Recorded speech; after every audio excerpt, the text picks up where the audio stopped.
Welcome back, everybody, to another episode of the Weekly DLC. I'm one of your hosts, Kurosh, joined always by my co-host, Daniel Vargas. Hoo-ha! And Daniel Endgame Jang. We got this. And if you're not familiar with what we do, we come to you each and every Monday, podcasting services of your choice.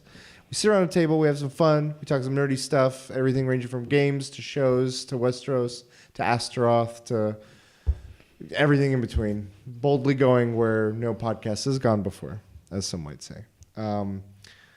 And yeah, we have fun. We hope you have fun. Stick with us through, this is episode 113. Lucky number. 113. Lucky number 113. Three's a magic number.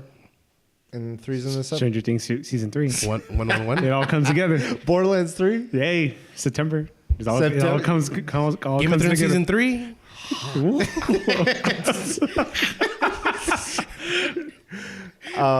Yeah.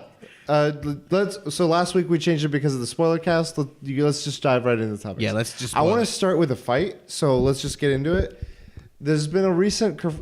I mentioned Borderlands, and there's been more things regarding Borderlands where they released not only the date that it would come out, as Jang last episode predicted, it would be in September, and sure enough, it was. They also said that it's coming to Xbox, it's coming to PlayStation, and it's coming to PC with a caveat. It'll be released initially on Epic game stores for the first 6 months. Is that correct? Mm-hmm. Yes. They're nodding yes. And then after that 6 months, I think in April, when it was of the following year, 2020, is when it'll be available on like Steam and other places. Yep. So there's been a lot of hullabaloo of whether, like, I think Boogie posted something that has caught on. And people are like this, like on both sides of of whether that's an issue or not. And other people just like it's becoming a gamer conflict of sorts. And I wanted to weigh in on it and get your guys' thoughts of whether you care, whether you're indifferent, whether you're on one side of it or another, why or why not, why you think other people are if you aren't. What are your thoughts? Around the table. Nobody go first. No, thank you. No. All right, next topic. Great, thanks. Thank you. Woo. Next. So yeah, we had already gotten into a previous debate about this. About just the game stores. You're right. Earlier.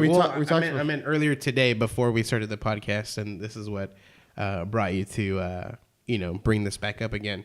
But with me, like I want to be on a platform where I have friends. Friends can see what I'm doing. Friends can see the achievements I've done. And I also like to have my computer clean in a sense of like they're all kind of in the same area that I can go and get these things. So like Steam is my number one go-to. You know, it's not that I'm loyal to Steam. Like I've bought games outside of Steam, but I enjoy having it all easily in one spot. You know, easily see my friends that I've already accumulated throughout the time having Steam. And seeing what they're doing, what they're currently playing, and stuff like that. If I go to Epic, none of my friends, or I don't have anyone on Epic right now as a friend. They won't see what I'm playing. They won't see these achievements I'm doing. And I don't know. For me, it's just, I don't want to have different game launchers to have it. And I've realized that, like, I got Assassin's Creed Odyssey for free. It was given to me in my Uplay account, so I had to download Which Uplay, is another game launcher. For those not familiar. And I have to download Uplay, and then I have to download the game through that. And I've come to the realization that once I beat this game, I'm going to just uninstall it and obviously remove it off my computer because I don't want to really have Uplay on there. What if you start playing Division? I believe I can get it through Steam. Oh, okay. I'm not sure, actually. I think it's actually exclusive right now to Uplay? either Uplay and Epic. I think Division 2 is not Epic. It is Epic, isn't it? I don't know. Yeah, I believe it's on Epic Store. But if you have interest in playing that, what would that do? I'm probably gonna wait, to be honest with you. Till something happens? No, sorry. If I'm willing to wait for Borderlands 3. If that's what you're. No. I was talking about Division. You mentioned Uplay. I was following that conversation of like Uplay as soon as you're done with Assassin's Creed. But I know you've been on the fence of where you're gonna play Division 2. Yeah. If and when you start playing that, if you were to be asked now of like where you wanted to play it, what would you do? I'll probably pick it up on Uplay. If the time comes, but I've already debated, like I was gonna get it already. I was planning on getting the Division 2. But what ended up happening is I realized that I didn't want it to have it on a separate one, so I didn't end up buying it on Uplay. And now I'm willing to wait until it goes on a discount or something to pick it up. But as of right now, yeah, I haven't picked up Division. But that's for price, not for.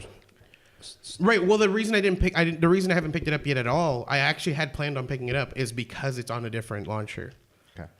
So, like, that's the thing for me. It's I don't want to have multiple launchers. Okay. I don't have an issue with Epic doing this exclusivity stuff, but it does end up sucking because it doesn't let people get it where they want to get it, specifically on PC.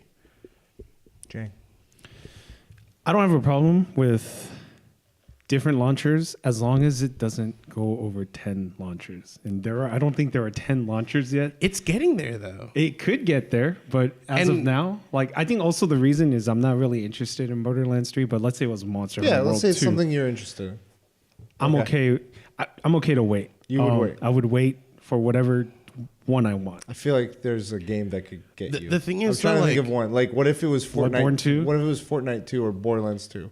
Or not Borderlands, Bloodborne 2. As of right now, though, it's a timed exclusivity, you know? But what happens if they get so big, they're able to just pay Capcom and be like, all your games I'm okay with that. The reason why I say that is let's say there's one game, the Dead Space series. It's only on Origins, and I'm okay with that. I'm okay. And it's not that many like launchers yet, so I'm okay. I'm okay with. But the thing is, like, it's adding slowly. Like, we've had these launchers, now we're having Epic. That's another one. Soon we're gonna have another one. And eventually it's gonna break 10. If it's 10, then I'll worry about it. Right now, I'm okay with it. I don't know. I feel like we have to worry before it hits that point, but I mean, like, I don't know, like, I don't think there are that many exclusives anymore. Mm-hmm.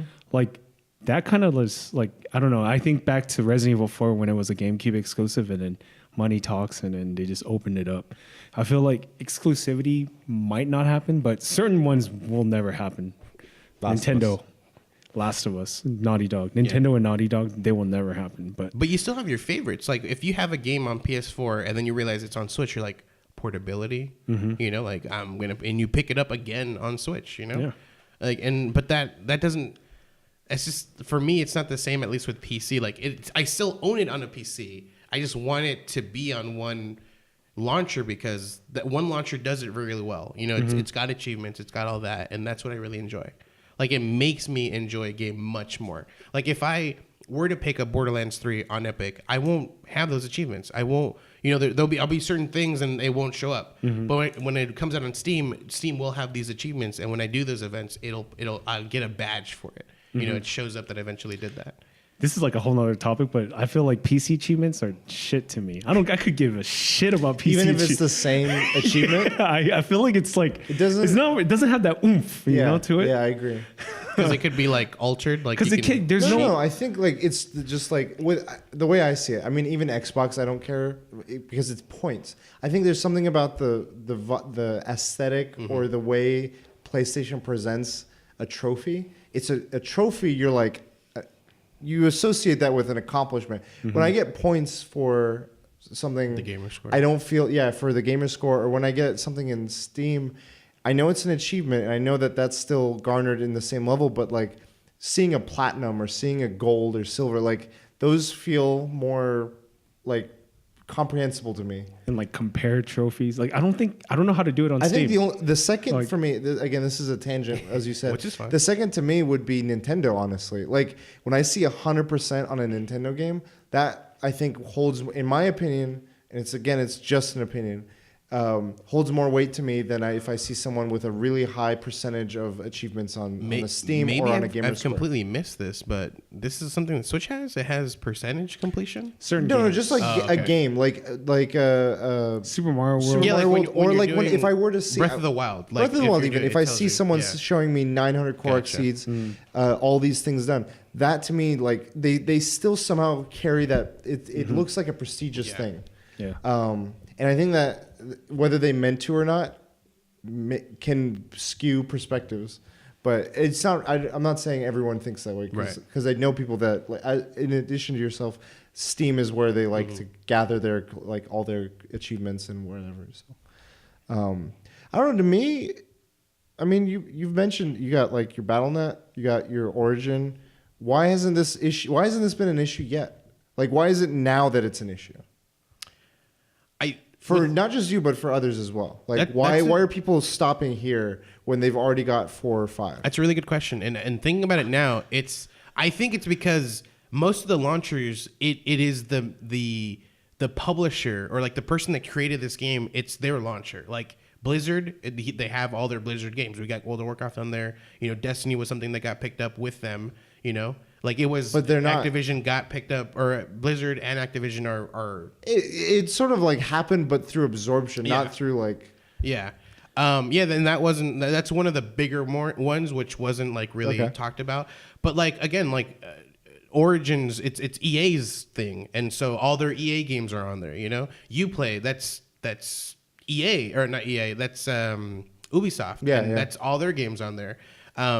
So if it was like Capcom store, you wouldn't have and it was a Capcom. Yeah, game, I think it would sit well better. That's been a thing that like everyone kind of understands. Like that ends up happening. Like a manufacturer or a publisher will make their own store, but there hasn't been any crazy new ones that have been out. Like the newest one was, I think Bethesda had one recently. Yeah, which I actually had to get to. But what I ended up doing with that, this is what I did with that one. They gave Morrowind for free. Okay. I had to download their launcher. I downloaded their launcher. Okay. I downloaded the game. Luckily, they have, or not, the fans have created a specific launcher for Morrowind. As long as you own the files, you can download this launcher, and it uses those files to launch the game for you. Okay. I was able to delete the launcher after that and download the specific launcher for this one, and it's simply almost like a game icon. Right, I can put that on my computer. File, shortcut or something. And so I click on it, and it loads like the best textures, does everything I needed to do to launch this game. You and that's loopholed it. Okay. Yeah. So like it's almost like I just have the game on my PC rather than having a launcher through Bethesda's listening to this right now. I was like, we got him, guys. No, we didn't get him. Wow, people are like, I know. It's like we gotta let him know. So. We gotta cut off his option so he comes back to us. But yeah, that's it. Okay. So that like I did that loophole on that one, so I didn't have an issue there either with that one. But like I would have been like, I almost didn't even get the game for free because I was like, I have to download a launcher. I don't want to do that. I think people are pissed off because they see it as game company and greed. I think that's why people are mad. Like of Epic. Yeah. But what's crazy is Epic has been so vocal about how much they're giving the developer versus how much Steam takes from developers. Right. So in actual honesty, like who's the greedier one? Right. The thing is, so I didn't know this, but like there have been talks about Epic stealing or like taking information and selling it to people, which I don't know if this is accurate or not. But on the back Reddit, end of stuff? Yeah, people were talking about how a huge owner of Epic and Fortnite specifically is Tencent, which is a Chinese company. Okay. And so they're talking about how greedy power-wise for a computer Epic's game launcher runs. Okay. And they're like, that's really weird. Like, why is it consuming this much power? And so they're assuming because it's gathering more information. things that you're not exactly. seeing. Exactly. But people have come out saying like, no, this is what it's doing. I think there's a video out of it. I haven't seen it myself, but they're saying like it's not.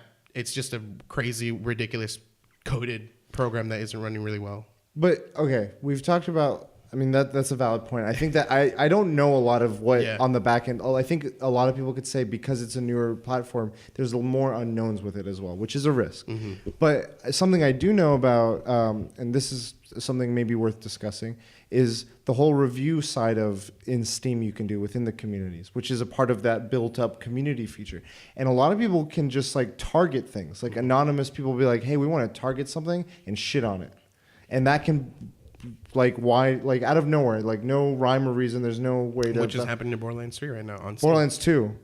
Oh, is it 2? Yeah, they're shitting on the reviews of the older games. It was 3. Holy shit! Because they haven't put it on there. That's true. So but even just like non-Borderlands, that's a recent example. But like other games like that, the power of the consumer, I think it could also be too much in that sense. Where like they had this with movies recently. They're doing this thing where people are going on and review bombing Captain Marvel or some other movie, and it's just causing those people hardship and challenges and stuff where it's like, why? It's malicious. It's usually like those vocal people is like a small minority. But they like, make a really big noise. They do, problem. but it doesn't. Like people have to understand, it doesn't represent. I know the it doesn't target. represent the large, but it can ruffle for that developer. It's like a lot of attention they don't want. Do you think that is a negative in the Steam side in terms of like what they have available to them? Like this was before even Epic was around. Just like Steam had that feature and it's been abused. Yeah. That's something that I know is a cause of concern. I would, as a developer, be like, that's even another reason I'd be like, I'd look for other places to put it.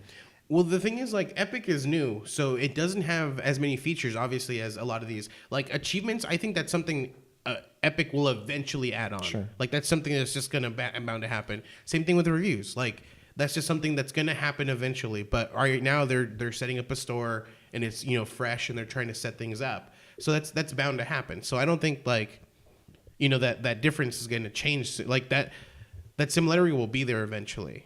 But, okay, that's a valid point.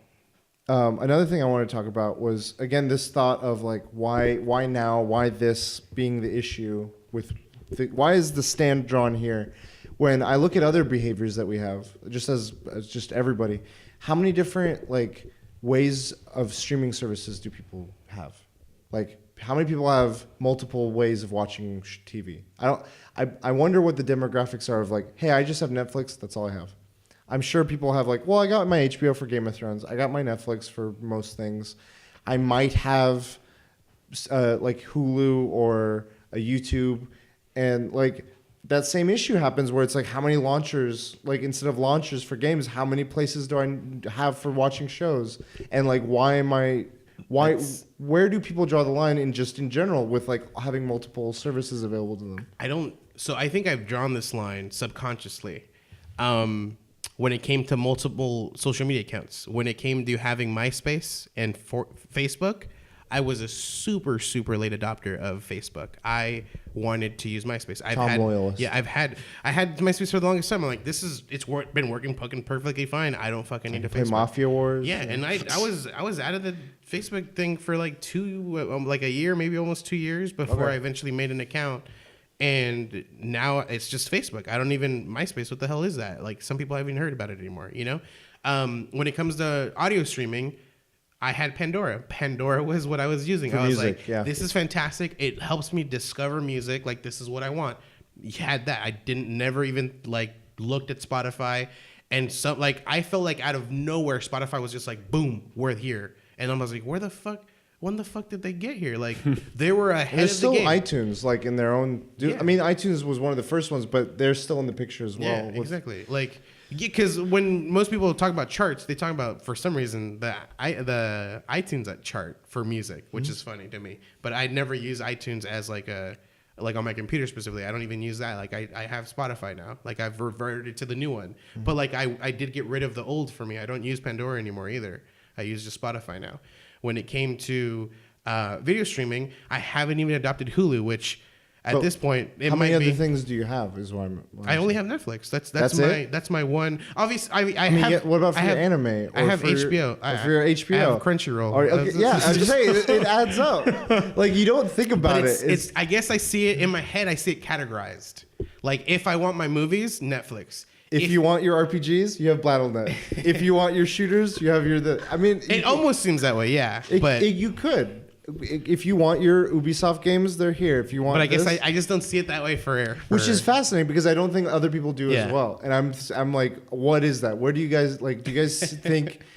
What do you think is the reason people don't view it as much, or maybe they do with TV versus with games? Like, what is the factor there? Do you think, if you were to guess? Or no comment, it's fine. No, I just think... I think it's a little different because there isn't anything that's timed exclusive when it comes to like the streaming services. Sometimes it is. Like Netflix, things come and go. Yeah. With but they're not. Yeah, I see it more like a rotating category, which it'll come in and out. But it's because of the like, rights that instance, they're able to get. Like I know, like Flash. If you want to watch the latest episodes of The Flash, you needed like a Hulu TV subscription for like the actual network or whatever, or YouTube TV. Yeah. But after the next season has started, they usually bring them to Netflix. So older seasons are on Netflix, but the newer stuff. So that's a time thing. Yeah, I mean, at least when it comes to, I can say for rotating categories, it would fucking suck for games. If I would like, if for 6 months I could play Borderlands 3 on Steam, and then I had to play 6 months of it. Well, on, I think the difference there, and this would be a distinguished factor, is one is streaming, one is owning. Yeah, exactly. You're buying a game. Yeah. You're just choosing whether to buy it from a Walmart, from a Target, from a Steam, from a wherever. But you're trying to, for all intents and purposes, some of these don't offer this, but you're trying to do that DRM free thing where it's like, this is mine now. That's actually funny. So I feel like you just answered the question for me. We're talking about streaming versus owning something. So we're streaming movies, but we're owning video games. When you own something, from the beginning we've talked about it's been talked about that It's the DRM dawn of time. DRM is what, like, we want DRM free stuff. Like, I want to be able to play it on my computer at any time from anywhere. Yeah, like, without you don't want having anyone taking it from you. exactly. You want to own it. And then Steam swooped in there and was like, hey, we're DRM exclusive, but it's through us only. And people were like, okay, that's cool. Like, you're doing such a DRM good exclusive? job. Or not DRM, like they're like, if you own a game through Steam, like, you have to open it through their launcher. I think it checks or something like that. Do you own it? Like, if they're launched, like if they take it away from their store, They could own it. They could technically take it from you, and they did that. So what ended up happening is with the game that just came out, Secure. No, Metro. Keys were stolen. This is obviously a completely different thing, but keys were stolen, specifically Steam keys that were never supposed to release because of this time exclusive now. But they were stolen and they were sold. People were able to activate it on Steam. So they've canceled all of these keys that were created, and they've removed and deleted the games off of people's accounts. Wow. Okay. So if you own it, you can't play it. If you own it then through what, Steam. you said I answered the question, or that it's Well, because one is owning. You're owning something. But you just, it seems to me like you don't own it. Like, they can take it away still. No, right. That's kind of just how Steam. I guess went on a tangent. But it's one's owning, and you want to own it in a specific platform. You want to own it in a specific DRM, I guess, is what people want. And Steam seems to be the one. When it's Steam, DRM is fine. When it's any other one, DRM is kind of like, I don't want to have DRM. I want it to be DRM free.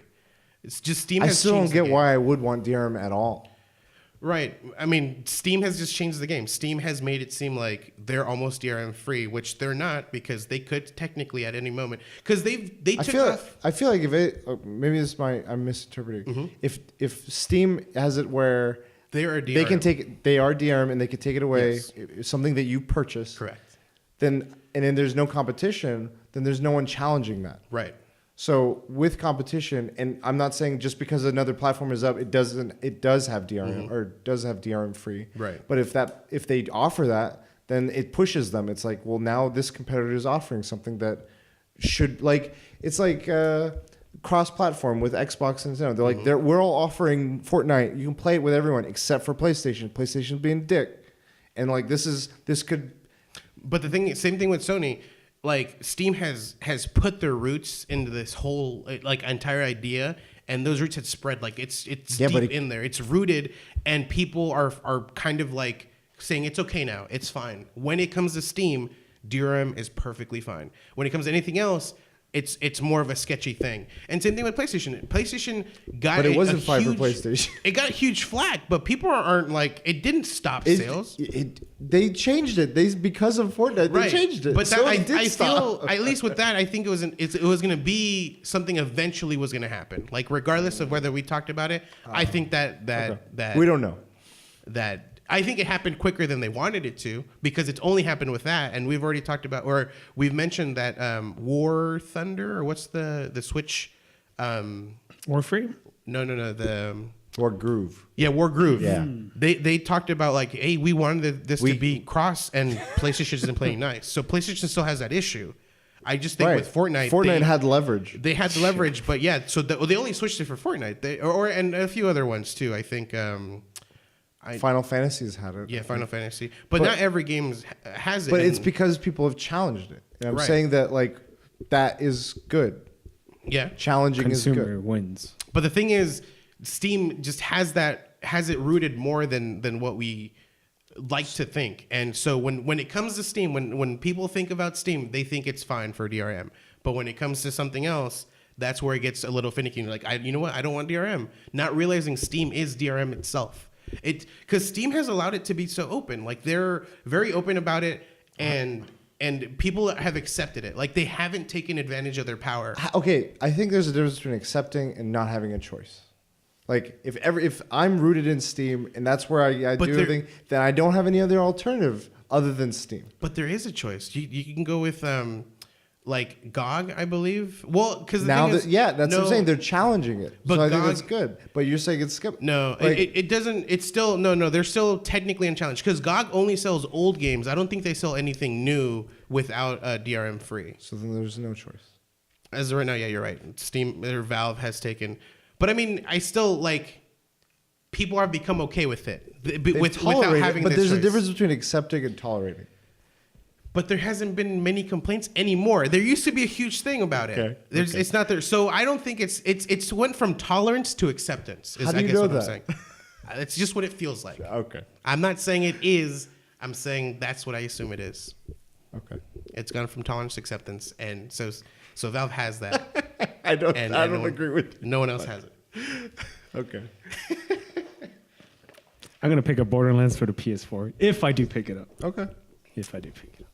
But then you just have to. That's another thing. Now you have a PlayStation Store. That's true because you can't digitally buy it off of GameStop anymore or anywhere. Yeah. Oh, I'm not gonna for digital. PlayStation. Yeah, I'm gonna physical get the copy? physical. Yeah. You're gonna get the Ultimate Edition where and then they screw And they're you gonna fuck you over.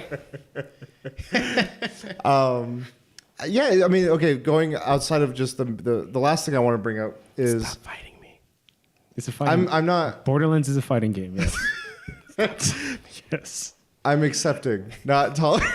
No, you're tolerating. You're not accepting.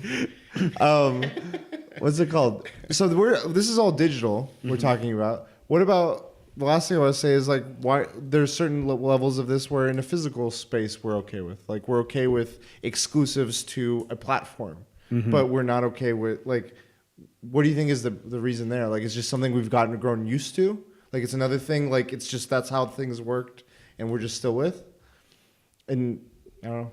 Yeah, I think it started obviously before this was an issue. Like there was 2 consoles or there was 3 consoles, and like it just is what it was. Like it started with a console with like the manufacturer creating their own games. Like Nintendo created its own games for its system, and so it made sense to have only their games work on their system. Like that was it. And then Sony, slowly, had paid, I keep messing up the name, but they paid publishers or game creators, developers to have these games on their system specifically. And eventually it was just, these guys can make it for everything and it's fine. And then that's where it started turning into exclusivities, but it had already been a thing before that people kind of didn't question it. It did get some issues before, but it's kind of been a thing that started with game creation, with the idea of video games. I agree, but I think people would get mad if there was Monster Hunter World 2. Let me say an example. Okay. Time exclusive on the Xbox. There we go, man. I think people would get mad. Like just at who? Just at Microsoft? Capcom. So they haven't had time exclusive games, I think, but they had time exclusive DLCs. Yes. Yeah, I know. I think that's okay. Like maps on certain games. Yeah, like Division has had Xbox One's, PlayStation, Destiny got some exclusives, time things. Yeah, for like a whole year. Or yeah, just months. it was ridiculous. Yeah. Money talks. But like I'm wondering, like a side effect of this tends to be like with the console things for a long time. In the at least 90s and early 2000s, it created this culture of like tribalism and fighting. Like mine is better than yours, or I'm on this side. My allegiances are. Yeah, that's still here. It was PS4 versus Xbox. It's still. I don't think it's as bad. Like it used to be. Like you have an Xbox, fuck you. Yeah. Or like I know Horde Alliance. I know people that were like, you're an alliance. I don't trust you. Like even in a social. Yeah, that's the craziest thing The for me. Chad Warden video, have you ever seen that? Gay Halo? Nah, it should be called Galo. Like, and then Gears of War? No. You never heard of Chad Warden? No. It's a character. He's a character. On like a YouTube. But he took Yeah. it to the extreme. I He was see. like a PlayStation I see, I flamboyant, see. and it was. But his like, character was I extreme. feel like that whole people are strongly on Yeah. one side or the other. Like, if nowadays, for the most part, in a lot of conversations we have, if you have an Xbox and a Switch and whatever, I'm like, cool. You It's just play a you play phase. these games. Yeah. Or if you have a PlayStation and you stick to just PlayStation, cool. Like, that's your thing. Like, I want to play with you. Hopefully, we have something where we can all play together if You know we're what? trying to get With- together. with the but time- like, it's not like fuck you sort of thing. And I'm wondering if like that has now in some way been revitalized on the PC storefronts. Like, fuck you, I'm on the Epic store. Fuck you, I'm on the Steam store. I'm on GOG, bitch. It's- And like, I'm worried about that culture Yeah. of like tenseness. Well, it seems. I hope I that- mean, right now it seems like it's not that way. It's fuck the person putting it on. Like on Right. that It's store. directed at Yeah. them, but I'm worried of like people being strongly on these sides and arguing on the internet of like one way or the other. Like YouTubers, I don't know whether they're helping or hurting it, but like just causing more forms of like, no, I think this, and then someone was like, no, fuck you, like a troll comes in and just Yeah. flame, and like like that. I think is the no one wants that. Like developers don't want that. I would say the possibility is there, but I don't think it's going to happen. The reason, at least my explanation for why it happened before, was there was some really good titles that had come out exclusively to certain ones. We had like Halo, specifically it was Xbox, and that was a huge title. Yeah, it for helps Xbox. developers when they get the backing of a single that was developer. in the era of like if you played Halo, you had someone talk about effing your mom. Like that was. I think that was conducive of like online gaming because that In was one general, of the yeah, first yeah. times where that was. But the like case. I think that's just the time zone that we were at, is like people that were getting into games were just these nasty Kids. children that were very young. Teabagging? Yeah, and I feel like that. I got a that new age emo group- in Destiny actually. Obviously, that age group has grown up, Yeah, and but- so that tension isn't there anymore. Now it's just dances. and it doesn't seem and it doesn't seem like it's like that with like a previous generation. Like there hasn't been a game versus console. There hasn't been a game that's like exclusive to one where it's creating this. But what I'm saying type is that group sort of anymore. atmosphere seems to has the potential. Not saying it is happening or not, but has the potential of happening with these storefronts becoming. I'm on this. I'm on that. I don't want to support this. I'm boycotting that. And you're one of your friends is supporting it, and you're like, why are you doing that? I'm not saying we are, but I'm saying other people could get like that, and I'm worried. It's a worry. I'm not saying it is. I just I don't feel- want it to get there. I don't hope feel it like- doesn't get there. I don't feel like it'll get there specifically with timed exclusives. It'll happen if we ever get complete like ownership. Epic owns like a specific owns all of Borderlands 3, and it will never be on another one. Okay. I think that's where that could happen. But with timed exclusive, the people are willing to wait probably, Yeah, we'll see. or they'll just get it for PS4. Or that.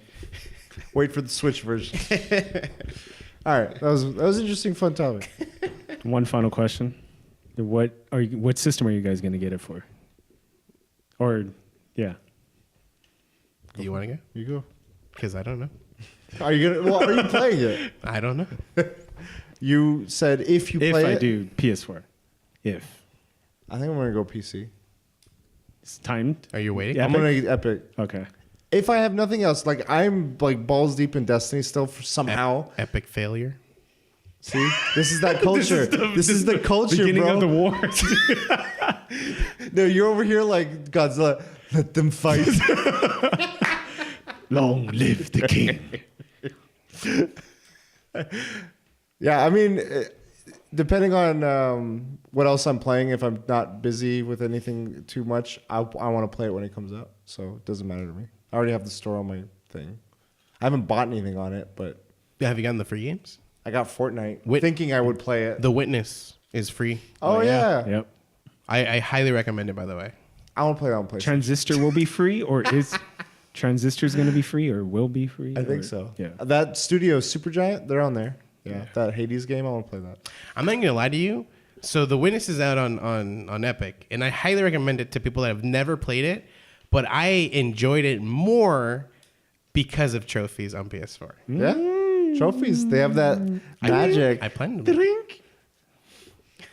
All right, next topic. So with me, I'm still a huge fan of VR, and there have been a couple announcements. Well, an announcement and then a leak. Oculus have already announced that they're going to come out with a new version of the original Oculus Rift called Rift S. So it's not a number 2 headset or like a second version. It's literally like an updated version of the original. Okay. And then, or that's what they're considering it. It's not just a part 2 of it. Okay. So, and then people know that Valve it has in the works a new one as well. And do I remember the name of Valve? Valve is called. Dang it, I don't remember the name of it. Was it with a Q? No, it's not Insight. I forgot the name of it. Maybe it is Insight. I don't know if that's its actual name. But it was accidentally released on a Steam store page when it wasn't supposed to. Oh, I saw that one. Yeah. So they haven't even announced it. I don't even know if the name is legit. Let me see. I think I know what you're talking about. I have it here, but I didn't take a picture of the name. Intermission. Steam. I wish I could remember. The name of it. You're not gonna find it. I don't think so. You don't think I'll find it? I don't think I'll find it.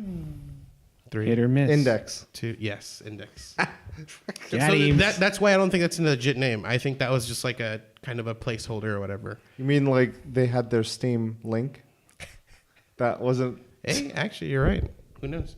You heard it here, folks. I'm right. So with you guys, my idea is with comfortability on these headsets. Okay. I don't think it's something you guys have experienced. You've played my headset, but you didn't play it at a very extended time compared to what I've done.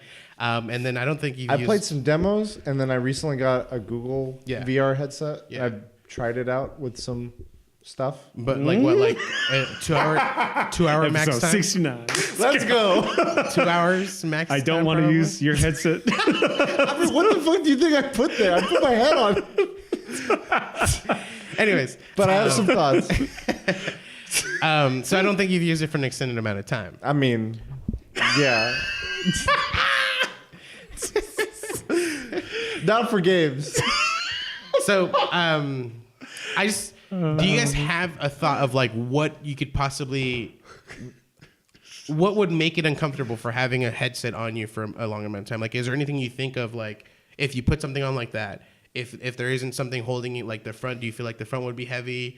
Do you feel like the straps would just like leave marks? Is there anything specific you think would make it uncomfortable? I know one right off the bat because I went to an LA game night and they had the HTC Vive. Yeah. And crushed my glasses. Like it was not comfortable. It has Right. to be spacious Right. to accommodate glasses, and it was not comfortable. Space. What about you, Crush?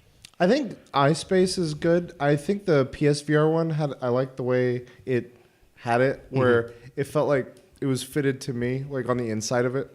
Which one did you say? The PSVR, Okay. PlayStation one. But I would like them. That was their first iteration on it. I'd love to see like whatever their next version of it. I think they're waiting a bit because people have invested. They don't want to get a new headset, the prices are. But I definitely think that like the actual viewpoints could be further away as long as like some net is here.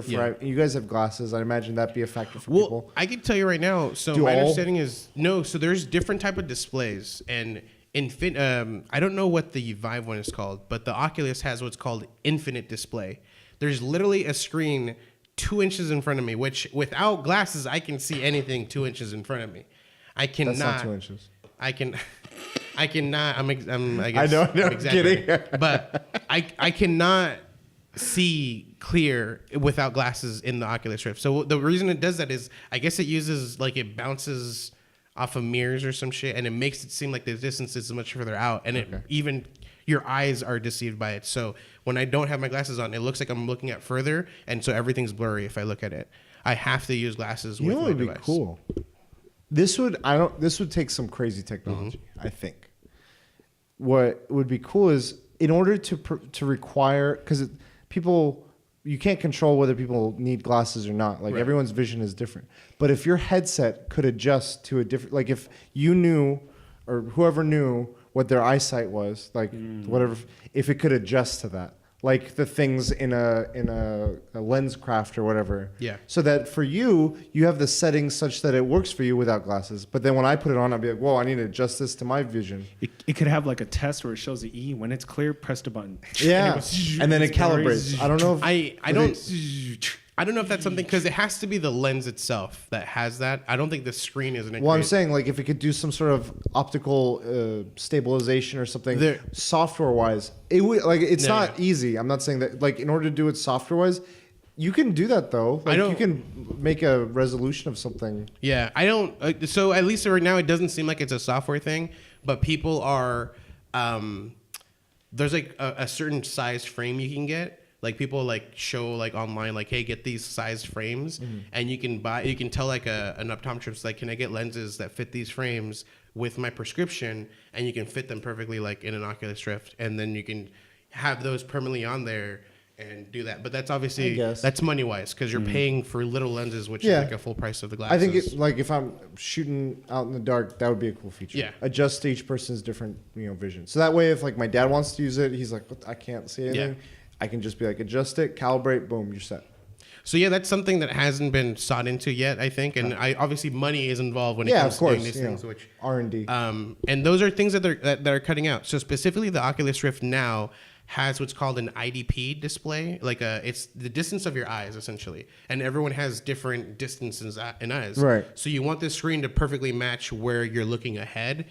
And everyone's a little bit different. There's an average of like a certain number, like around 59 or whatever. Okay. Or no, 69? 65, I think, is actually the average. Anything between around there. Okay. And then there's extremes, which is like under 59 and over 72, I think. Okay. Which the Oculus Rift S or the Oculus Rift now kind of conforms to all those kind of to the extreme and everything in between, because it has a manual setting where you can change where the lenses are going to be focusing on or whatever. The Rift S, which is the new version, does not have this option. It's supposedly software based, but it doesn't reach the end spectrums of these numbers. It doesn't go to 59. It doesn't go to 72. And some people are like, I'm a 72. This fucking sucks. Like I will have strain in my eyes because I can't reach that comfortability.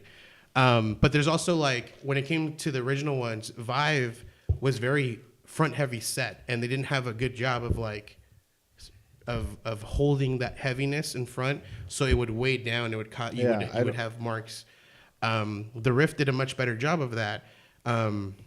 That is strapped down the middle that you could like move up, and it would like hold it up. And the original Google VR headset was just like a strap around the side. Then the one I got, which was like I had some credit for the Google store, so I used it. It has a top strap as well, and like I'm like, without that, it wouldn't fit the way it should. Yeah. Because it was leaning down, and when it leans a little bit down, it isn't clear. I mean, it's not to the level. It's a phone screen. Yeah. So like the Samsung ones. The weight isn't as. So when it shifts a little bit, you're not seeing whatever the VR image is clearly. Right. Now, at least I know with the Rift S, so the way it works now and the way I have it set up is I can have one camera facing me, and I can sit down on my chair and use my Oculus Rift, and I can just sit down. The way you can have it with room scale is to have 2 or more cameras, specifically more than 2. So 3 would be a really good amount, where you have 2 in front of you, 1 in the back, and it would sense where it's at in the room, headset. Didn't you say there was I don't know if you said it or someone else said it, like instead of cameras being set up around the headset? So that is what the Rift S has now. I think that's cool. Because I don't like the idea of like extra setup. They've lowered the quality of like what the screen is. They changed the lenses. They changed the LCD screen. It's not an LED, it's an LCD now, I think. And then they have what's called an inside out. So I guess what technically, if you're using that term, an outside in is what the camera system is. It's outside cameras setting up a parameter. Yeah, and now it's gonna be an inside out, where it's cameras inside the edge of it. It has cameras and it focuses out, and so it's able to tell at all times where it's at. You don't need cameras looking at it.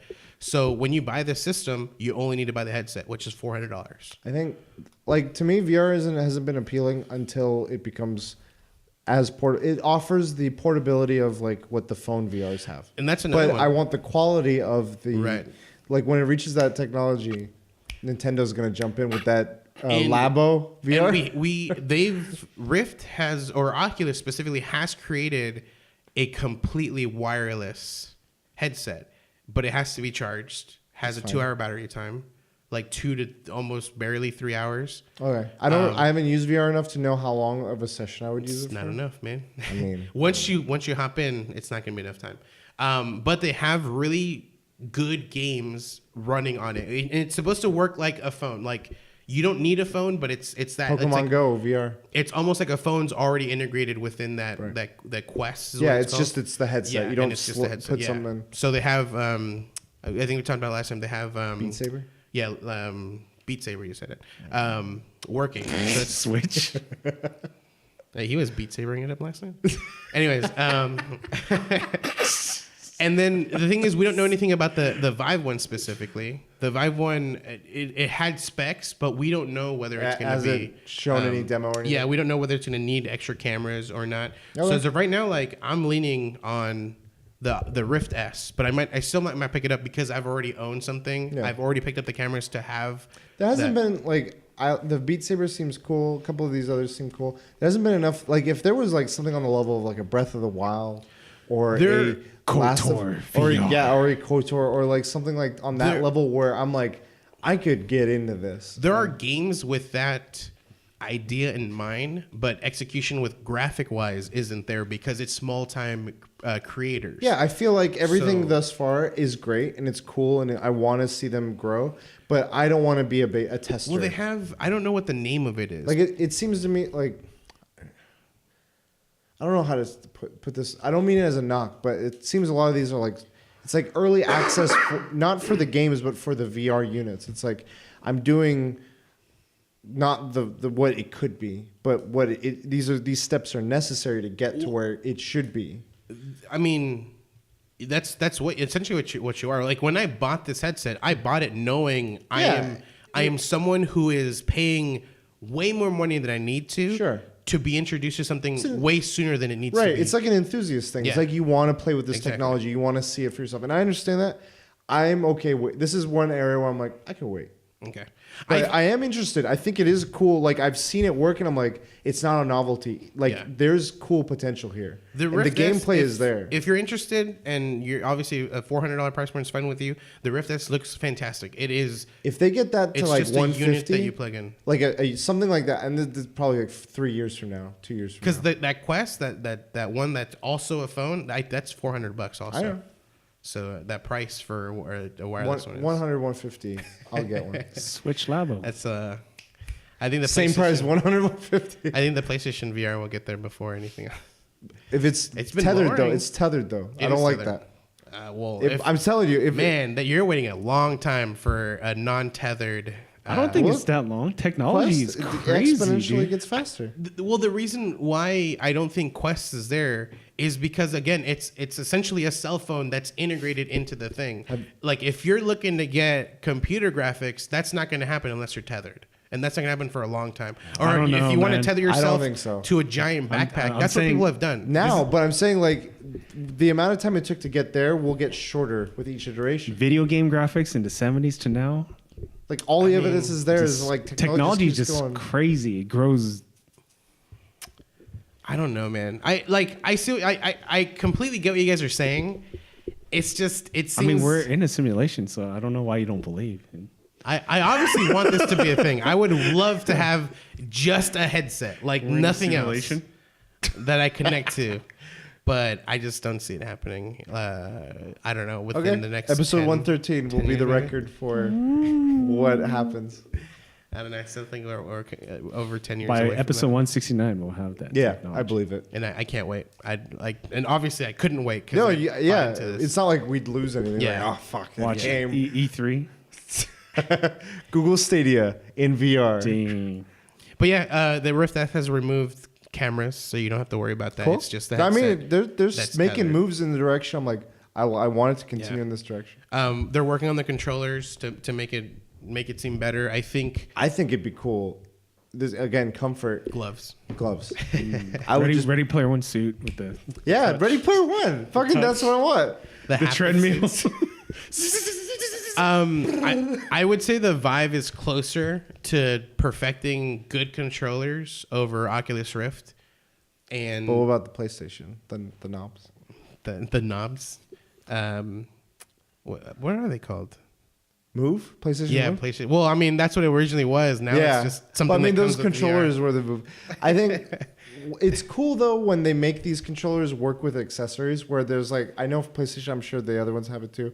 You put the controllers in like something that would simulate like you're holding a gun for a game, you're playing a gun game, so you can feel more immersed in that. And what's funny is like manufacturers aren't worrying about this because there are people creating these accessories. Yeah, third party. Yeah, there's a full metal pipe thing that holds both Vive controllers or Oculus Rift controllers that put it into a gun form.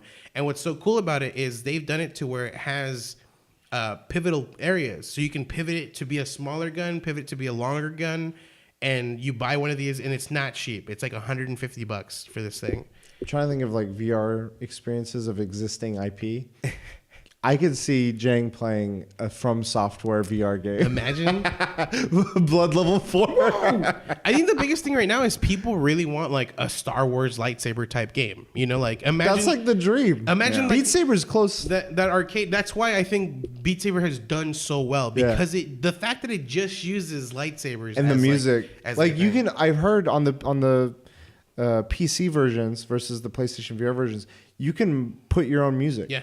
Oh, And like wow. people just start putting all kinds of music. Raoul! Imagine Skyrim, just like Fostrado, like Boss, and it's just like a long ass one. yeah. But like Skyrim VR. that's something that people are. Wait, that's probably it does already exist. There's people that are they're waiting for a Star Wars game, and the thing is, obviously, they have not given that franchise to anyone that can make a VR game. I'm waiting for a Star Wars game, a Mortal Kombat VR. With the rap music. The latest trailer was actually good music. One of the recent ones. Yeah. It was in the PlayStation Direct. I Yeah, forgot I what this. A kaiju game. Imagine being like just a bunch of That's cool. Godzillas and other shit. Destroying. Yeah. Rampage.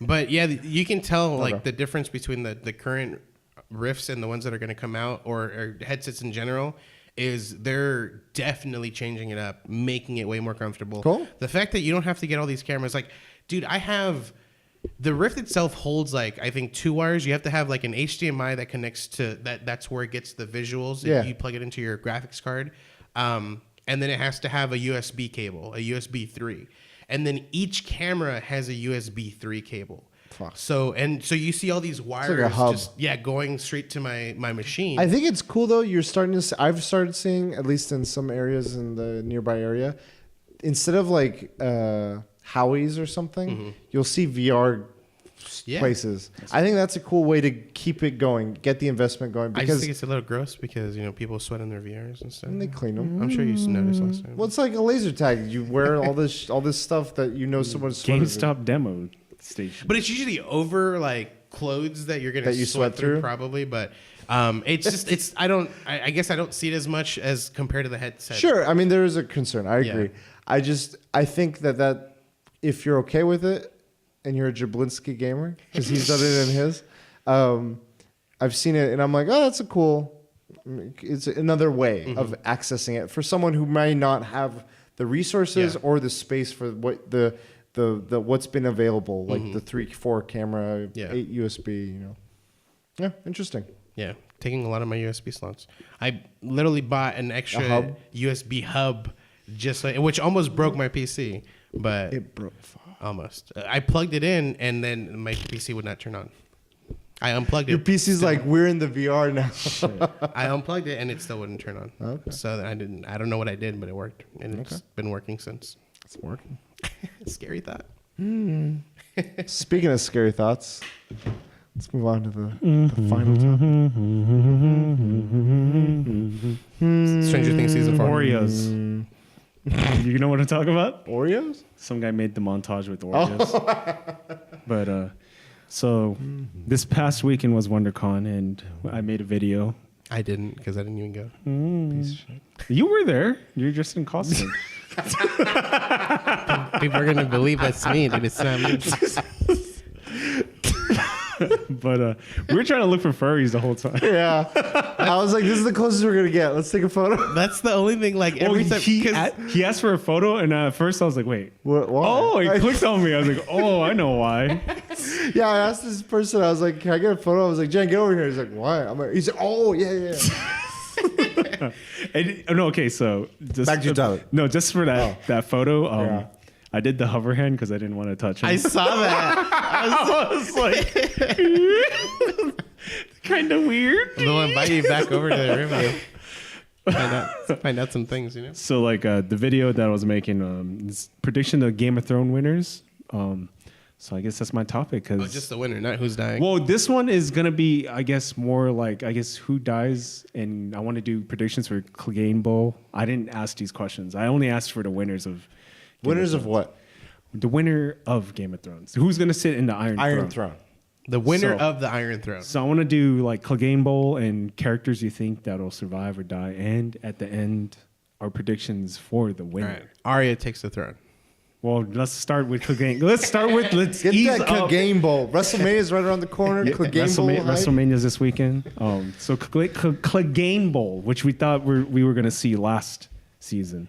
Who's going to win? The Mountain or the Hound? You know what? Pop out answer, we're gonna win because it's gonna be good. The fans. Like, Hulkamania. Yeah. The thing is, the way the show's been running, I feel like the Hound is gonna get his fucking ass fucking whooped. But I feel like they've been building him up. They've shown that he's always been beat up by his brother. He's always been the inferior one. That I think this is the moment. Now he's souped up though. This is the moment. This Yeah, is exactly. Super Shredder Mountain. This is not regular Mountain. So this is the moment where I feel like he's gonna win. Who? The Mountain. Clegane. Because it's been building up. Because it's been building up to that point. I think if we are, I'm gonna go off the book real quick. If we're ever gonna get this in the book, we have 2 books potentially coming, maybe more. Who knows? But 2 books, he said, are the final 2 books he's still to write. And it's gone a different direction in a lot of ways. If we ever get that fight in the books, I think with J.R.R. Martin fully behind like the story, the Mountain would it would be anticlimactic and the Mountain would kill him. I think he's the whole one of the big things that made Game of Thrones popular in his writing and the way he's guided this franchise in the early parts at least was not going for tropes, not going for what you're used to with a story, with not just a fantasy, but with just a fictional story. Like no one you think is like the main character is going to be the main character. No one you think is going to eventually get their comeuppance gets their comeuppance. Yeah. And I'm like, we've been like these last few seasons have steered away from that. We've been getting the fan service. We've been getting this is what it's been building to. Let's get it, and we get it. And I'm like, I wonder. I can't say for certain because we haven't seen the book and can compare side by side. But I think that's a thing lost in a lot of these conversations. It's like, man, he really messed with your expectations in a lot of these ways. And with his fan service, that hasn't been happening. Yeah, and so going with the way the show's been going, I'm inclined to agree with Vargas. I think that if they were to face, he's gonna win. I don't think he'll come out of it unscathed. I think Clegane's gonna fucking gut him, or it's gonna. But he can also be mentally scarred because he's already fucking mentally going into spoilers. His brother, the Mountain, is fucking dead. He is like a walking zombie. Right, but that's true. He also has burnt half his face, and he's been living with that for the rest of his life. Of course. He has a fear of fire. Like the Hound, the trauma is there. Yeah, but I mean, the thing is, I feel like there'll be a point where, maybe he doesn't get physically hurt, but he, does something where his helmet flies off and he's like, holy fuck, what's wrong with you? I don't think that would traumatize him. He's seen some fucked up shit. Nah, I think it'll traumatize him. It's his brother, dude. He got his ear bitten off and he fucking... It's his brother, dude. Oh, yeah, I remember that. His brother was pretty face, you know? Nah. I remember that. Got his ass kicked by Bree. That was one of the best fucking That's fights. the thing, though. I feel like, does that mean that if the Hound wins against the Mountain, that Brienne can win against the Mountain? It doesn't work that way. It does work that way. Dang. Why? Because one beat the other. It's maybe the matchup, like a Street Yeah, Fighter matchup. Like, What if Brienne saves the Hound and beats the shit out of the See, Hound? I want to do another bet because it involves Brienne. There's all this, like we talked about a little bit, but I've heard other conversations. Like she's the most eligible bachelorette in all of Westeros. In a lot, in my opinion, I think in your opinion, and I wanted like who she get like if she were to ship with someone. well, it's not Tormund Why? because she has no interest in him. It's like a mean, one-sided love. That's like Pepe Le Pew and the cat, and he can sway her. I honestly think. Okay, well, before we go, we could get to that one next. But yeah, I think they the show. they both kill each other. Yeah. Like I think the Mountain will do a death blow, secure him, like, and he'll mortally wound him. But then like Clegane will be like he'll have like that green stuff that blows up. He'll laugh and blows him That'd up. be fucking awesome. Like, That's I think like he a would do Clegane way to that. go. Do something like that. But Yeah, I think Clegane. Mountain will fuck him He'll up. I think fucking- they both die. But He'll fucking go predator style, like yeah, I like fire now. Oh my gosh, dude. I would fucking love that. I could see what you're saying. I could see him doing something where he like stabs his brother from the back and it gets him too. And like they just like he can't get off or something. But I'm like the Mountain would probably just break that sword off, be like, Can't get I off. feel like the can't get off, bro. Another thing that can happen: the Mountain becomes a white. Dude. That would be crazy. That would be an OP white. But wait, if that were to happen, let's go down that rabbit Wait, hole. If that were to happen, is he now then weak to Dragonglass? And then Yes. the Hound fucks Yes, him up? he is weak to Dragon Glass. Oh no. What's his name? What if he already is weak to green glass? No one knew. What if he is already a white and he's just being controlled because of the guy creating it that way? I don't. Why don't they make caltropes out of Dragon Glass, like those spiky things ninjas use on the Yeah. ground? So they just walk. Caltrops. Because they don't have Kevin McAllister on their side. A paint bucket out of a dragon glass. shattered.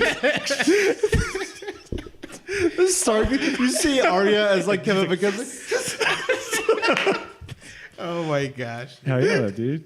gets a little rifle, puts a Dragonglass spider on his face. Like, He's like, fuck, the door handle is dragon glass. Oh my gosh. the green fire blows his.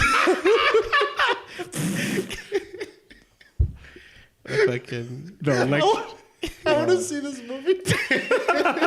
All of a sudden, you see like a bearded guy coming up with a Dragonglass shovel. Just can't beat him. Kevin McAllister would. They get put into prison, which is just a cage of dragon glass. Oh my gosh. That I want that to happen. There you I go. don't care about any other prediction. Done. That's our prediction. David Benioff, DB Weiss. Oh, Call him Joe Pesci. We gotta rewrite Call the him ending. Get Joe Pesci. we gotta rewrite. We gotta reshoot the ending. Oh my god. So next one. Okay, Next so one. game poll. I think we've all shared ours. And the next one was just gonna be like who lives or dies. And I was gonna just name characters. Go for it. Melisandre, Grey Wolf's girl, the black girl that Melisandre? translates. Oh yeah. Missandei. The black is always Missandei. nice. Missandei. Melisandre's someone else. Yeah. Missandei. You think she's Missandei. gonna live? I think she dies. I think her and Grey. She's the one with Daenerys as like the translator. And Black- Oh yeah. That she, like- Grey Worm's Yeah, love. Grey Worm. Yeah, Grey Worm. You I saying thought- Grey Wolf? And I I, think was like, "Ooh." both Grey Worm and her die. Yeah. I think Grey Worm would probably sacrifice himself and save what's her face, and then she's just gone for the rest of the show alive. I mean, I'm gonna go more morbid. I think someone's gonna be like angry at Grey Worm or like make him want to suffer, and they're gonna make him watch the girl get killed. It's and true then kill because him. like physically, like he's gone through so much that they would probably feel like I can't torture you. No, but I there's mean- the next best thing is you've fallen in love. I can torture the one you love. and then kill him. I think that would happen. Yeah. I think what's his name? That Greyjoy, the pirate one, the recent one. Mm-hmm. I think he'd be the one to do it because he's sick and fucked up, and they're coming. I think what's his face? Reek's sister. Mm-hmm. I think she'll die. I don't know. I think she'll live. You think she'll become like the king of? I think Reek I don't will. know. Yeah, I could see Reek. I think she'll die to continue defending her brother because she's done things to help him, even though she Theon treats him survives. like shit. Yeah, I think Theon will have his Daniel Faraday, the actor, the Saving Private moment, where you know how he's been a coward this whole time, and he'll kill that sick guy that you were talking about. Okay. I think he'll I can have see his that. like redemption, and people are like, yes, Reek, you motherfucker. People watching the show will be like, yes. Yeah, I can see that. Yeah. What about what's We'll say Melisandre, the Red Lady. I think she's priestess. gonna die. Yeah, I mean, it was predicted that she's gonna die. Well, right? we already know she's old, right? I think. Yeah, she's weird. Yeah. Yeah. Granny titties. Like if she loses her, I think she has like an amulet, right? Yeah, the necklace. She takes it off. I think she's gonna die of old age. Someone's gonna take her neck and she's like, no, just turn into ash. I think that's gonna happen. We're gonna get one last sex scene in the show, And someone's gonna rip it off. and like they're gonna be thrown around having some fun, and it cuts off. And like she becomes old, and they freak out, and they're like jolt, and her hip can't take the jolt. Oh, And she- bittersweet death. So I don't know if you remember, she predicted that someone else is gonna die. She told Varys, the spider, that he's gonna die. Do you think that guy lives? No, Various. Bald dude that's Oh. like talks to Littlefinger? birds. Yeah. him and I think Littlefinger comes back and Varys dies, and he can't tell anyone. Like you were saying, like I think you were saying, like he'll get some important information of like how to. I heard it somewhere. I don't Well, know. Littlefinger has always gone. He's had essentially ways to get secrets. What if it turns out that he's been also Varys this whole time? He's like a faceless. What if Littlefinger was Varys? You mean? Or what if Varys no. is Littlefinger? Like, well, whatever. It still works the same way. So he's just like he's just like The meme. he's like my little birdies. My little birdies have been talking, and he like reveals himself as Littlefinger. I think Varys is Varys, but I think he dies. I think Littlefinger does come back, but I don't think he wants the throne. I think he's gonna try to get with Sansa. I don't know how or why or who. Who? Littlefinger. Oh, But he'll be disguised. He's gonna try to win the love of Sansa. I hope Littlefinger is just fucking dead. He died in a dumb way. Yeah, I didn't like how he went. I was like, this is so. But out you of were character. surprised though, right? That he died. The Yeah, fact because that he it's so died. dumb. It's like he's like, you got caught. You're like 10 steps ahead of everyone usually. Yeah. And I know they had Bran, and I think that's a big thing to have. But But I Bran don't tells know. him ladder is like a chaos, and at that moment you're like, he was like, snake. You guys and your shock memes. Dude. I mean, Game of Thrones is just Home Alone, bro. To be It's honest, true, Littlefinger played the game well. He played it the best. Yeah, so much so that he fucking died. He died in a dumb way. Like, Yeah. it's stupid. That bothered me how he went. So you want a fan service to fucking revive him? No, That's not we got fan service that Like he getting died. killed, Like yeah. that. People was don't fan want. service. Yeah, people don't want him. People want him But dead. but now that the way that he died, you want fan service to? I want my fan service. Yeah, this is mine. personal. Like fan service is like a general. I don't think everyone's on that board. I think everyone's on that board. You're not. Maybe not. You're the speaker of the people. You were saying earlier, you know. But you guys got this idea from a video you both shared to each other. So there's But- obviously more people that have this thought in mind. Fan service. Thank you. I'm just We're in the minority, though. That's for sure. What about Jorah Mormont, the guy that loves Daenerys with the grayscale? He's gonna die. Yeah, he's gonna sacrifice himself. I want to see him give someone grayscale though, and Hasn't he he's already? like, What He happened? removed it. yeah, Ugh. he did like some like painful like what's his name, Sam? I don't Sam? even fucking remember. Sam. He went to Sam. Yeah. In that one city, and Sam like manually fucking removed every fucking piece of it. Did it show like a lot of it or just? I don't fucking. Because he remember. took It was his a shirt off. He's disgusting like, it's gonna hurt. Yeah. Yeah. And like It was a you see- disgusting scene. yeah. And then what? I remember what's his name kept vomiting, or was that a different scene? Oh yeah. Sam was like vomiting or something. yeah. That was disgusting too. So He had a lot of disgusting. I don't remember her name, but Samwell's girl, the wildling. You think she dies? I think she's fine. I think she's fine. Yeah, she's far away. Well, I mean, it doesn't necessarily mean What is that stop to dragging out of nowhere. George R. R. Martin. far away?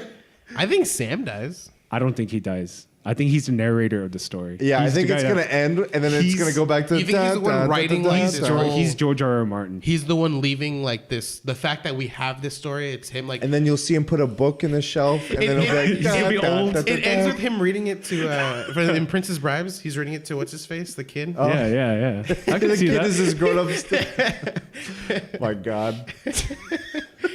That'd be I'm good. trying to think of any minor characters that I missed before I hit the big one. Oh, fuck, what's his name? The one Sir Davos, the priest, the guy not who brings Thoros, but also the other guy that was with Tormund. the long hair guy, right? No, the long-haired guy's Thoros. Oh, okay.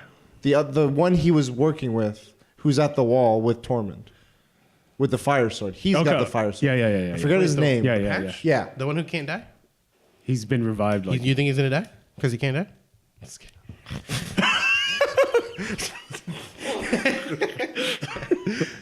I don't know. I feel like we're gonna find something that is obviously this is a tangent, but I think something's gonna happen with White Walkers and these people with who are unkillable. Essentially, I feel like we're gonna see they're gonna have certain blood in them or something. Okay. I think there's gonna be like a ancestry or origin of some sort. yeah, like an origin. I wouldn't say ancestry, but Okay. I feel like it causes the thing is like if they were to get killed by a White Walker, they would just immediately they just turn into like everyone else. I guess they just turn into a White Walker, or at least that's how they can die is by becoming a White Walker. So I think he will die by becoming a White Walker. The guy with the patch can die. Anyone else? Sir Davos. Man, Didn't they have a friend already that turned? Because there was that moment where when the Night King makes a dragon his, they're stuck on like a little land. Doesn't one of their friends die there and turn into a I White thought Walker? Thoros died. Yeah, Thoros died by the bear. And then he came back or no? No. Thoros was the buddy that's that right. would revive him. That's right. And he died. Yeah. So now He's by probably himself, and can't, I yeah. don't think he can revive You're right. unless like Melisandre, because Melisandre's the same school of teaching and stuff. you're right. So maybe she does something for him. Okay. Davos, man, I feel like that's gonna be one of those that hurts. I think he's gonna die, and I don't want because he's like my favorite. And as soon as He's someone good. becomes your favorite, His accent is so good. Dude. he is the hype man of Westeros. Like So anyone he's working for. You would want him to just be alive and take care of the little girl? What little girl? The The little girl's dead. did she? If you're thinking about this, I don't. Yeah, that was a sad. Stannis killed his own daughter. Yeah. Right. Yeah. She got burned. He burnt. Yeah, because Melisandre told him like Yeah. this would And then he bring- swore allegiance to Jon. yeah. And then he fucking hype manned him up.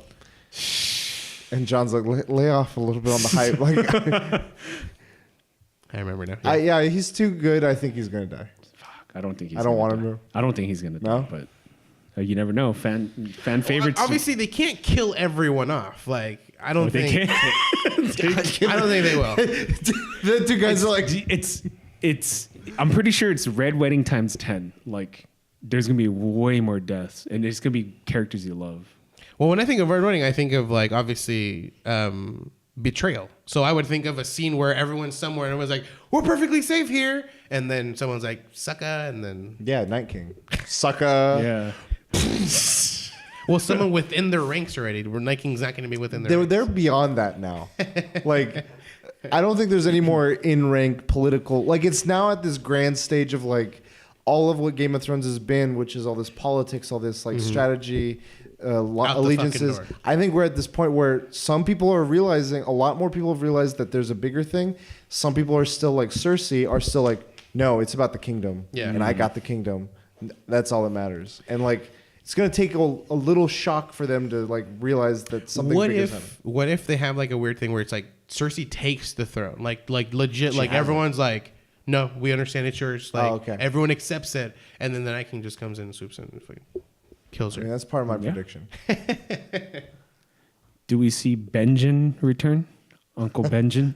Or we're done. He's done. I think he's done, but that'd be What interesting. he's Cold hands. He's the right, guy right. that. But he came in and left. He has Yeah. nothing. half white. Nothing half, crazy has happened to him. I think he'll come back. I think he'll come back with a fight from Night King. Not like him fighting, but while there's a fight, he comes in and like helps people. Okay. Or maybe he's just like, I help, and then he gets his arm chopped off because he's a White Walker, supposedly. And he gets a golden arm. I got the golden ticket. I guess major Name? characters. Okay. Well, we'll start with like minor major, like Okay. Sansa. I know she's Minor major, but Man, she's like I in don't the- like her. I want her to die. Wow. She does not learn her fucking lesson. Like throughout this whole show, not learned her lesson. But she's Lady of Winterfell. Well, I think at the end, she's taking a more like serious thing. Like she's like, there's shit going on, but she's still kind of bitchy. But I think she understands. Like She still makes the same irrational. Like John's trying to tell her to do certain things, and just because of out of like anger of like, you can't tell me what to do. She goes and does something, and like like you could have been on the same page as him, and that would have made everyone fine. I don't remember where we're at, but the thing is, like, I feel like that was there the whole time that Littlefinger was still alive, but yet her and Sansa and Arya had that like they didn't talk it out, but they did that whole thing together, and I'm like, obviously they're still like they have this connection where they know what's going on. That was one of the few times where I noticed there was like, oh, you can learn. Yeah. But every time it comes to like, hey, this guy's a dick, she's like, no, I like him though. Like Joffrey. I like this guy. Nah, he's fine. Fucking ruin her life. Next guy. Tyrion, fuck him. I hate him. Tyrion's like, fuck, okay, go with Littlefinger, go with Ramsay, go with all these people. And it's just like, do I look that bad? Was I really that bad? Like he was looking out for her. He's like, we don't have to consummate. Yeah. I'm like, she does not have like good sense of like when Clegane was like, come with me, I'll save you. She's like, nah. Come with me if you want to live. She's second favorite to win the Iron Throne and Vegas odds, dude. Which I don't crazy. understand how that works because it's fiction. Like I don't like what happens like the Vegas odds thing. You mentioned it before. Like, I think because they're thinking everyone fucking dies. Like every main character pretty much dies. but there's betting going on. If it's a Vegas odds thing, that's right. What if something happened that's not in their books? Like how do they account for that with I all the have people no idea. betting? Is it just I think like if something weird happens, House wins. Like it's never. So everyone it's never that the bet- benefit of you. Yeah, that's always how it ends up being. If something crazy happens, the person betting doesn't win. It's house wins. It's always house wins. So yeah. So if you're betting, you're still losing your money. I think she You're lives. not winning. Okay. I think she will. I don't want her to, but I think she will. Who else? There's Where do you stand with Arya. her? Oh, it's Sansa. You think she'll live?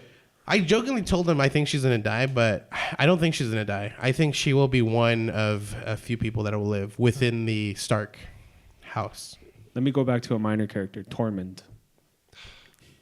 I need a reminder of who this He guy. almost died. Shit. What about the Podrick or what's his name? He's got to repopulate the world. Yeah. With the skills. Oh, I need a reminder of who Tormund is. red The bearded guy giant that likes Brienne. wildling. He's like, I think he'll hook up with Sansa? Brienne. Ooh, Brienne. Sansa. Ooh. Brienne of Sun. Redheads unite. No, So you think Brienne is gonna get? I with think Tormund? he'll die in a heroic way. I think Okay. he'll go in the fucking battle with like 16 goddamn whites, take out one and then die. Yeah. Podrick. I He'll want live. to go I with think him. Podrick will just fucking keep cooking. What? Or He'll no, cook. that was the chubby hot dude. pie. Hot pie. dude. Yeah. Hot pie will live for sure. He'll just keep cooking. He's Yo, gonna, he's he's gonna gonna be- feed the world. Podrick's got to repopulate the world. I think Podrick is gonna survive, and he'll become one of these like if the story was ever to continue, he would be one of these like obviously the older dudes with beards, and he's like, I've seen shit in my time. Like I think that's gonna be, and people won't believe it. Like, hey, crazy old man talking about White Walkers. No one believes you. I just go to the brothels. I They repopulate- pay me. They pay me. I repopulate the world. Go back to a minor character. Baratheon's bastard Gendry. He gets with He's been Arya. ruined forever, remember? So you've been He was ruined playing. forever? He was playing Wind Waker. On the Switch. No, I think him like if there's any fan service thing, I think that would be a small one where Arya and Gendry reunite and Oh, that'd be kind of cool. rekindle that and become like if they do some sort of like years later, they're older now. Gendry is the blacksmith. Yeah. Yes. Okay. Who can run fucking like none other. With a Because bolt. that mission that they went off beyond the wall, he fucking books it back to Winterfell and back. Like, bro, how'd you go that fast in one day? Or no, not back. He just went back. But they did this huge trek to get there. He's got that lineage blood, dude. That Baratheon blood. He did that because he has the hammer. He did that one game where you Messing up the mics over here, dude. who else? Let's go. Arya. Arya, I think she'll live. Really? Yeah. She'll kill Sansa. No, I'm kidding. She's gonna do the face thing again, but I don't know who she's gonna kill. I think she'll definitely do the facing more than just once, probably in this new one. I think we'll see more of that ability, and I think that ability will cause her not to die. She'll be able to escape, and I think she'll just become like. I think once everything's said and done, she won't continue the Stark name. I think she'll move on and take up the mantle of no name. Like, yeah, Jaqen. because she still has her list, so I think she's not gonna kill the Hound. I think she might kill Cersei. I think it would be awesome. Cersei makes it. Arya makes it. They do like a years later thing. Cersei's like living wherever. Some random person comes over. You're still on my list. Fucking just stabs her. Yeah. Like sort of like Departed. You remember Mark Wahlberg? I want her to do it like she puts on Joffrey's face and like just Cersei just kind of freezes like what the fuck. I don't know. I would have her go the way her son went with poison. So I would probably like the way I would assume she would do it is she would give her like a drink that she would drink, and then she'd take off her hood and it would be would be Joffrey. And then she'd like remove it, and it'd be her other son. It's like, oh shit! And then she remove it again. Her daughter. Holy shit! All while Fucked she's up. fucking dying. Robert's face. Ooh. As a little On a little big head mode. Flintstone. Jesus Christ. Who's another? I think Arya dies though. Yeah. But she does get her final death. Kill. Okay. She completes her list because Mountain's on her list, right? Yeah. Really? I could see her saving Clegane. Why is Mountain on her list? The Hound is on her list, which she scratched it off. Yeah. 'cause, I don't know. I forgot. There was something he did. Okay. He did something. And then, Give us another one. Main character Tyrion. damn, dude. I want him to live, but that's huge. I feel like that's a huge Sam service. Like that is everyone's asking for that. So I think he's gonna die. I feel like he's had so many times to die. I think it's meant to be. Like that is a character. The best. Oh my god! Remember he goes into battle and then the accent. So let's go to battle. Boom. And then there's a scene of him like knocked out. Oh, he's my favorite character.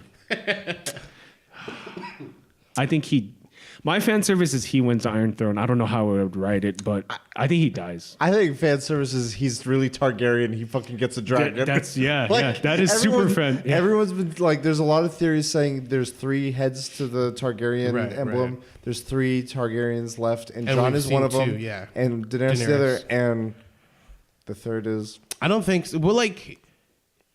Well, I guess he is a bastard son, right? It's implied. No. It's implied in the show. There's a theory, like it's implied. So he's one of the sons of Tywin and Tywin's wife.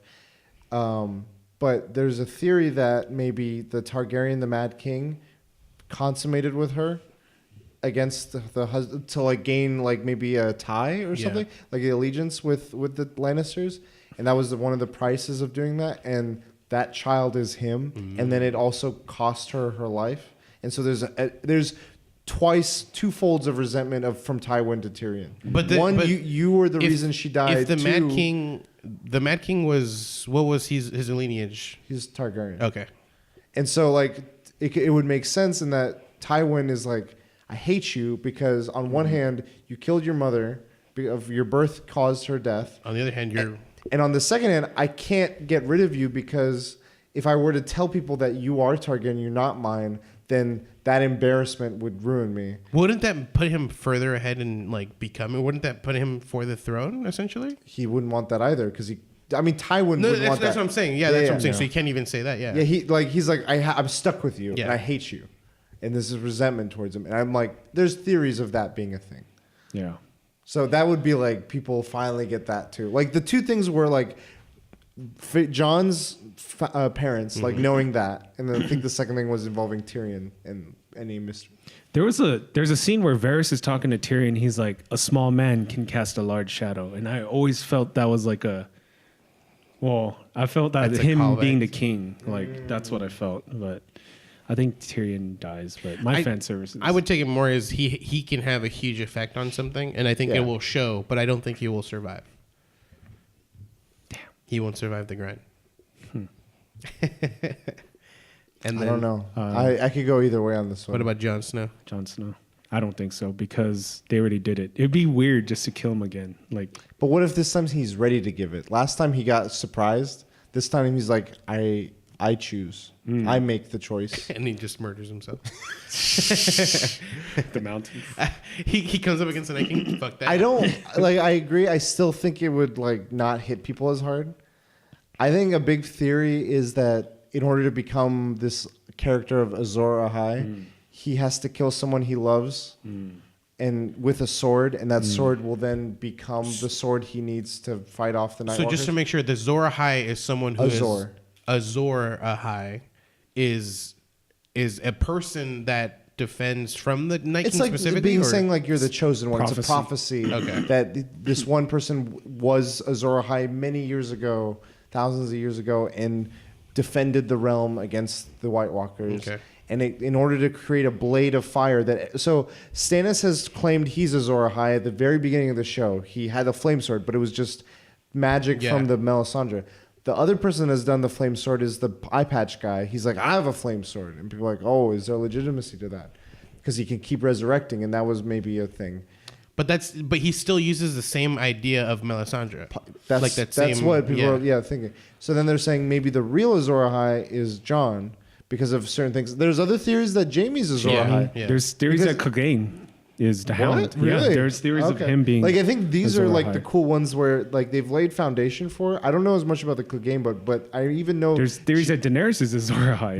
It's not gender related. Oh right. I remember that. I think the one girl with Grey Worm, she says something about that because they talk about that prophecy and they're like, the old language doesn't say he. It says it's gender neutral, so it could be a she. And like she posed that, I'm like, that's interesting. I just think because that would also lead to like her possibly not dying, and obviously she wants the right to the throne. I just don't like that concept of the way it's going to have to be written. What do you mean? With Daenerys being Azor Ahai. How would it be written? I don't understand. Well, because if she's Azor Ahai, she would have to be victorious. I mean, doesn't have to be victorious, but I feel like She saves the realm? It gives her a better chance of saving the realm, her not dying, and her becoming the king of the Iron Throne, or whatever, or queen, essentially. Yeah. And I feel like that's obviously too easy of a write-off. So I hope that's not the thing. I see it. Yeah. Yeah, I could go either way with Jon. I don't know. Maybe he saves the realm, but everything it costs him. It's like that Thanos one was like, what did it cost you? Everything. And he can't live with it. So he's like, takes literally it. my life. He's like, I'm going to take. It's like, I could see it go very Romeo Juliet. Like he takes her, saves the realm, and he's like, I don't have anything to live for anymore. Maybe and he kills lost himself, everything. and then she kills herself, but he realizes like he could be revived. No, he killed her. What I'm saying, okay, the thing is, in order he has to kill someone he loves. Is the person he loves, and like when he takes the sword back out, it becomes a flame sword. You know what, dude? If that's the case, I feel like it's Jamie. Because I'm thinking of it as a writing perspective. I feel like it's so easy to write. He still loves his sister, but he also has to murder the shit out of her. So it makes sense. Wouldn't that be easier then? Huh? Wouldn't that be easy? Because people are like, no, yeah, I know. I'm contradicting myself when I talked about specifically, but I feel like this is just a much easier route and more related to the story that's going on now, where he's Azor Ahai and he has to kill his sister, which he already is having issues with her, and obviously he still loves her. Yeah, I don't know. Does he? I don't know. That just makes sense to me to be written in there for some reason, as opposed to Daenerys being Azor Ahai. I was saying John. I know. But then we went off on a tangent. Because then we started talking about Daenerys possibly being that too. No. We went back to John. I was saying John being the thing, and then he after doing that, he's like, "I hate what I did." Mm-hmm. That's what I was saying. Is that Gotcha. John is him? Then I went off on a tangent. I'm sorry. Yeah. Okay. Jamie Lannister. I think he goes. Yeah. He's It's ready to go. prophesied. When he fucking went for that dragon, I was like, bro, this guy. It's prophesized, and he dies in Brienne's arms. Too predictable. Too easy. Jamie. I don't know. Azor Ahai, and still dies. That's your answer. And still dies. Azor Ahai and still I'm gonna go dies. back to a little minor character. Okay. Bronn. Jamie's. I think he's gonna die, but I don't want to. He's like Davis for me. I don't want him to go. I think he gets his castle. He becomes Lord. And That'd be good. The thing is, so are we assuming that if someone is Azor Ahai, I'm going back to this Azor Ahai. If we assume someone is Azor Ahai, do we assume that they're victorious and they don't die? they could die. They could die. Okay. The whole thing with Azor Ahai, the prophecy is saving the realm from Night Walkers. Yeah. Whatever happens after, who knows? But what if he dies before specifically the Night King dies? Then we're fucked. Okay. The realm could be fucked. But, like, just because someone is Azor Ahai, from what we understand, doesn't mean like we just find out who it is. Yeah. We don't know who it is, or if it even will be a thing. Maybe it's some random Hot pie. This is Azor Ahai. What if a bunch of like not White Walkers come in and they're like, "We're the Azor Ahai Walkers," and you're like, "What the fuck is this?" You know And what it's- would be funny is if they were to write like we would assume someone is Azor Ahai. Like they kind of make it seem like one person specifically is an Azor Ahai. They end up dying, and everyone's like, "Oh fuck, this specific person died." You know, everyone in the show just kind of makes a statement, and then someone else ends up saving the realm, and everyone just history writes itself and says this person was the Azor Ahai. That I could see it that being like a very J.R. Martin thing where Yeah. it's like you're built to think someone will Yeah. save everyone, and then it doesn't happen. Yeah. It makes sense to make Jamie Azor Ahai because like he's always about legacy. He's like in the history books, like I'm noticed as the Kingslayer. I'm nothing. I'm nothing.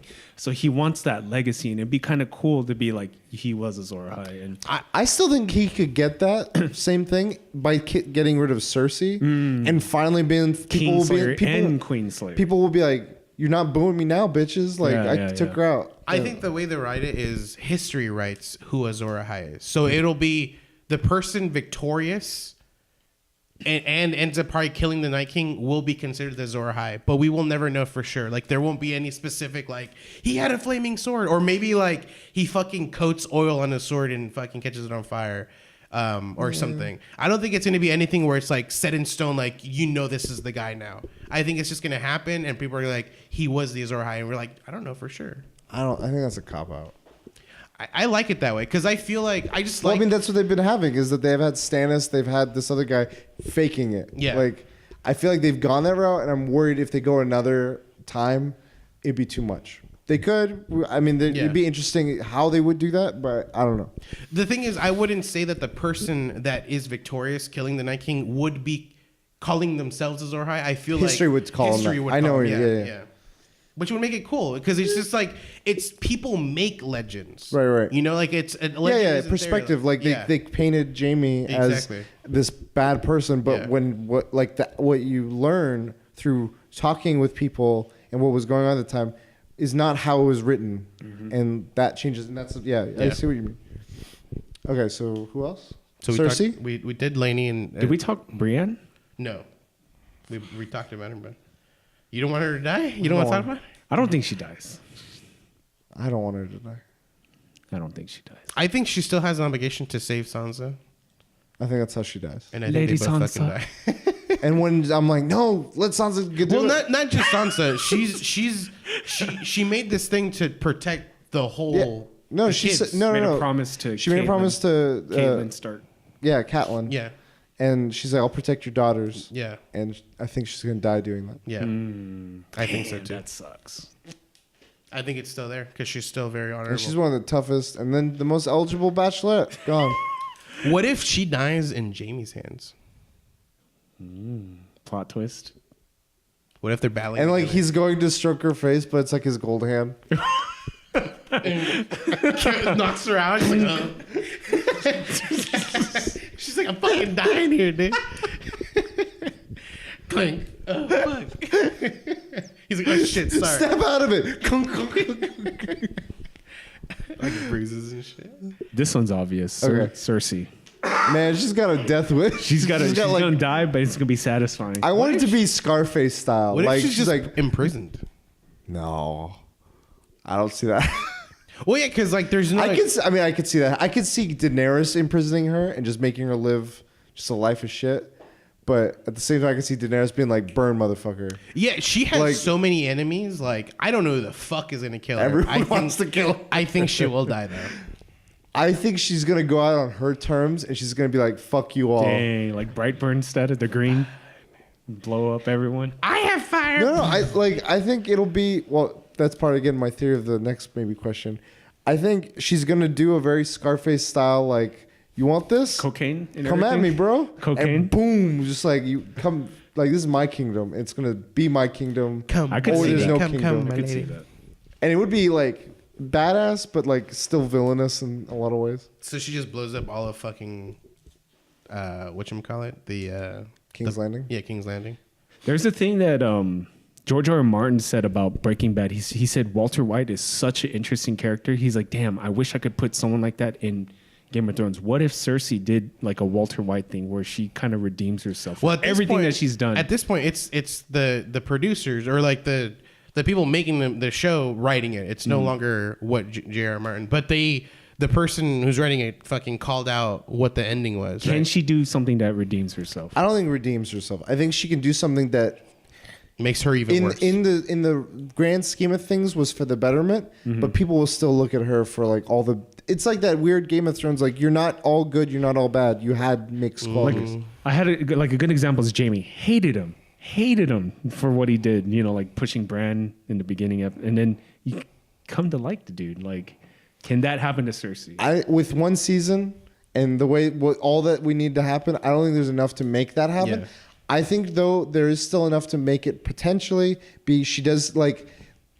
One This heroic is thing. again random fucking. I'm smoking weed, acid, weird shit happens. She like gets the Night King somewhere and takes him out and takes herself out and saves the realm, but like no one cares about her. They're like, fine, we're happy. She does it because she's like, I for sure don't want the Night King fucking taking the chair. I don't think so. I think she's still gonna pull some selfish ass shit before. But what if it does? It's for like it's selfish, but it's also helps everyone. Like you can do selfish things and it lines with other people's goals. No, I know what you're saying. Like she's still like the idea. She's doing this still in selfishment, but like when you look at it from Asperger's, I was like, oh fuck, she killed the Night King, which obviously on the is same everyone's. side, yeah. But I don't think so. I think she's gonna do something that's gonna hurt a lot of people. Before. Yeah, I agree. As interesting as that could be, I think she would rather be petty. Yeah. And I would love to see a more Scarface style, like. I think she's gonna do something with Jamie. Like I think she's gonna hurt her. Like maybe she could be the one to kill Brienne. Damn. Like I think because she. What if Brienne fights the Mountain? The thing is, so we ended it with like. Jamie went up to her sister and was like, I will not follow you. You're fucking crazy. Yeah. And walks off. Yeah. So she is right now extremely fucking hurt from someone she loves. And she still doesn't want to murder the one she loves. She's going to hurt someone he loves or likes or in general.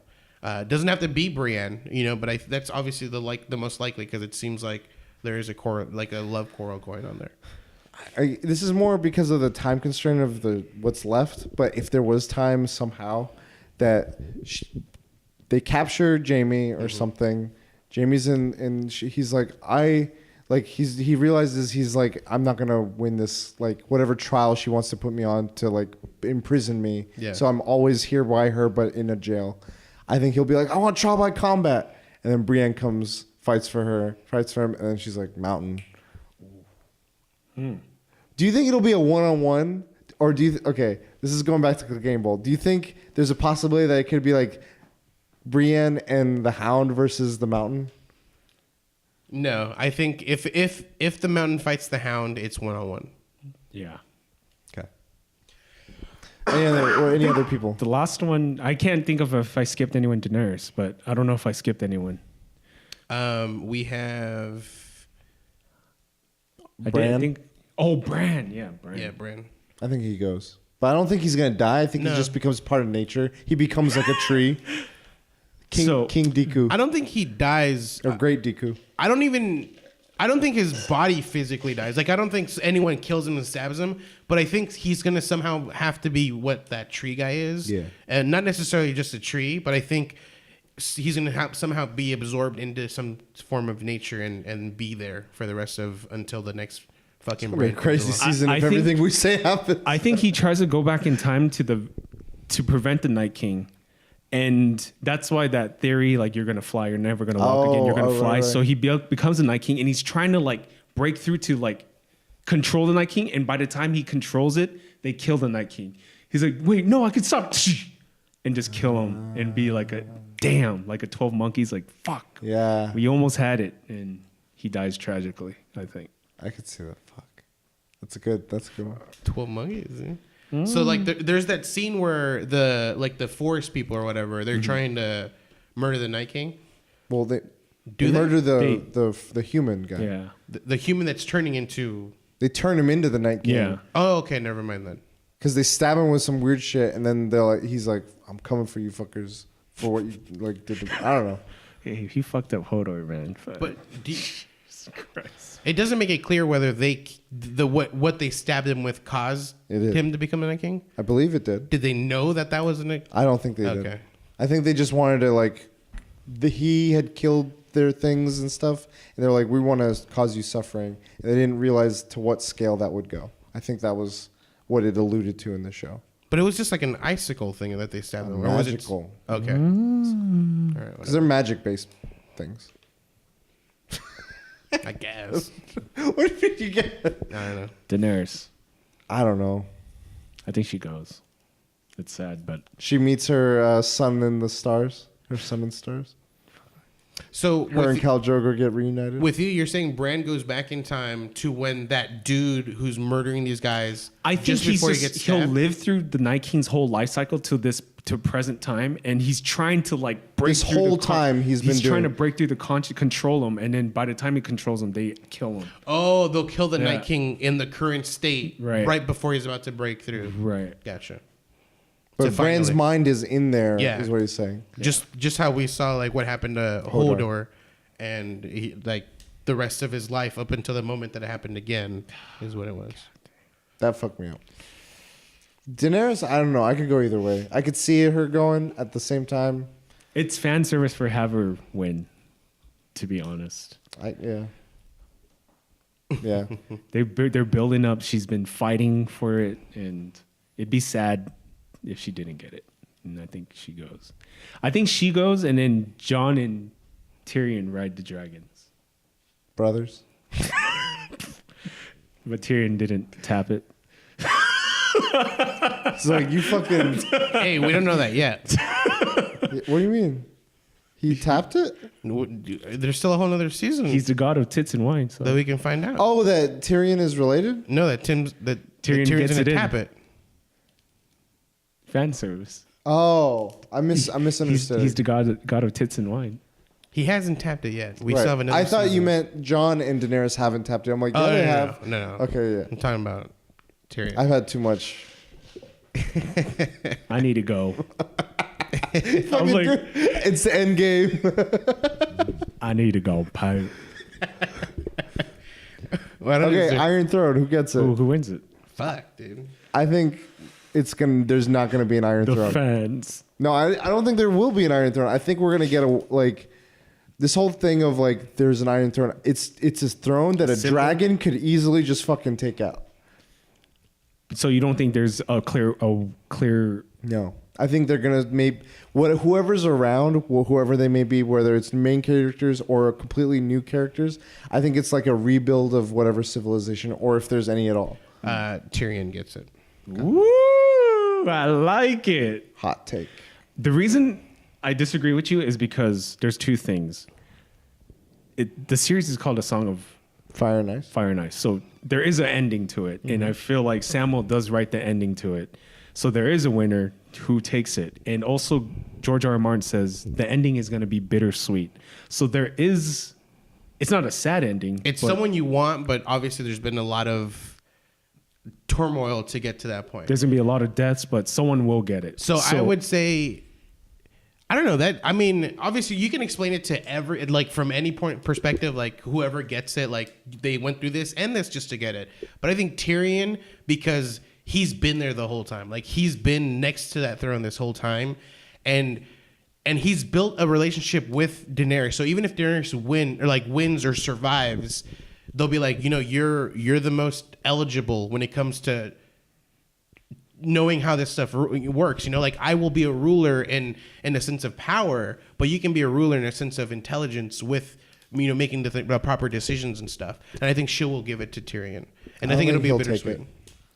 I think my fan service is I think Tyrion wins, and because everyone else dies. That's what I think. I don't think he'll like go for it. I think if what you guys say happens, it'll be a burden. He's like, I don't want this, but I have to do this. I feel like Jon Snow doesn't want it because like he doesn't want the commander of the Night Watch. He didn't want. But he took it. He took it. That's true. But I feel like Jon Snow for sure doesn't want it. That would be a bittersweet. It's like he has to live out a life of like misery on a throne that he doesn't want in order for the greater thing of everything to work. That could work as well as a bittersweet. It cost him his love. But I don't think the Night King wins. For sure, they do get defeated, and I don't know, man. Tyrion. I want to say Tyrion, but Okay. So the video I made, 98% of the people said Daenerys. 98. One person said Tyrion. A couple people said Night King. I think the way it ends too is the Night King isn't completely defeated. I think it's like a reoccurring thing, like fucking Final cycle. Fantasy with fucking sin. Like you realize like there is a sacrifice that's made. Spoilers. Jon Snow is the Night King, dude. That would be crazy. Like he ends up like defeating him, but he finds out that he has to become the future Night King, and he runs off. Jon Snow becomes the But I gotta go. king of the. I gotta pay. I'll be back. You guys. You have the thing? Get the keys. Oh, okay. Which you you're probably good. still You're- can't walk yeah, in. you're good. You're good. You guys can talk. Fucking, how did he drink so much water?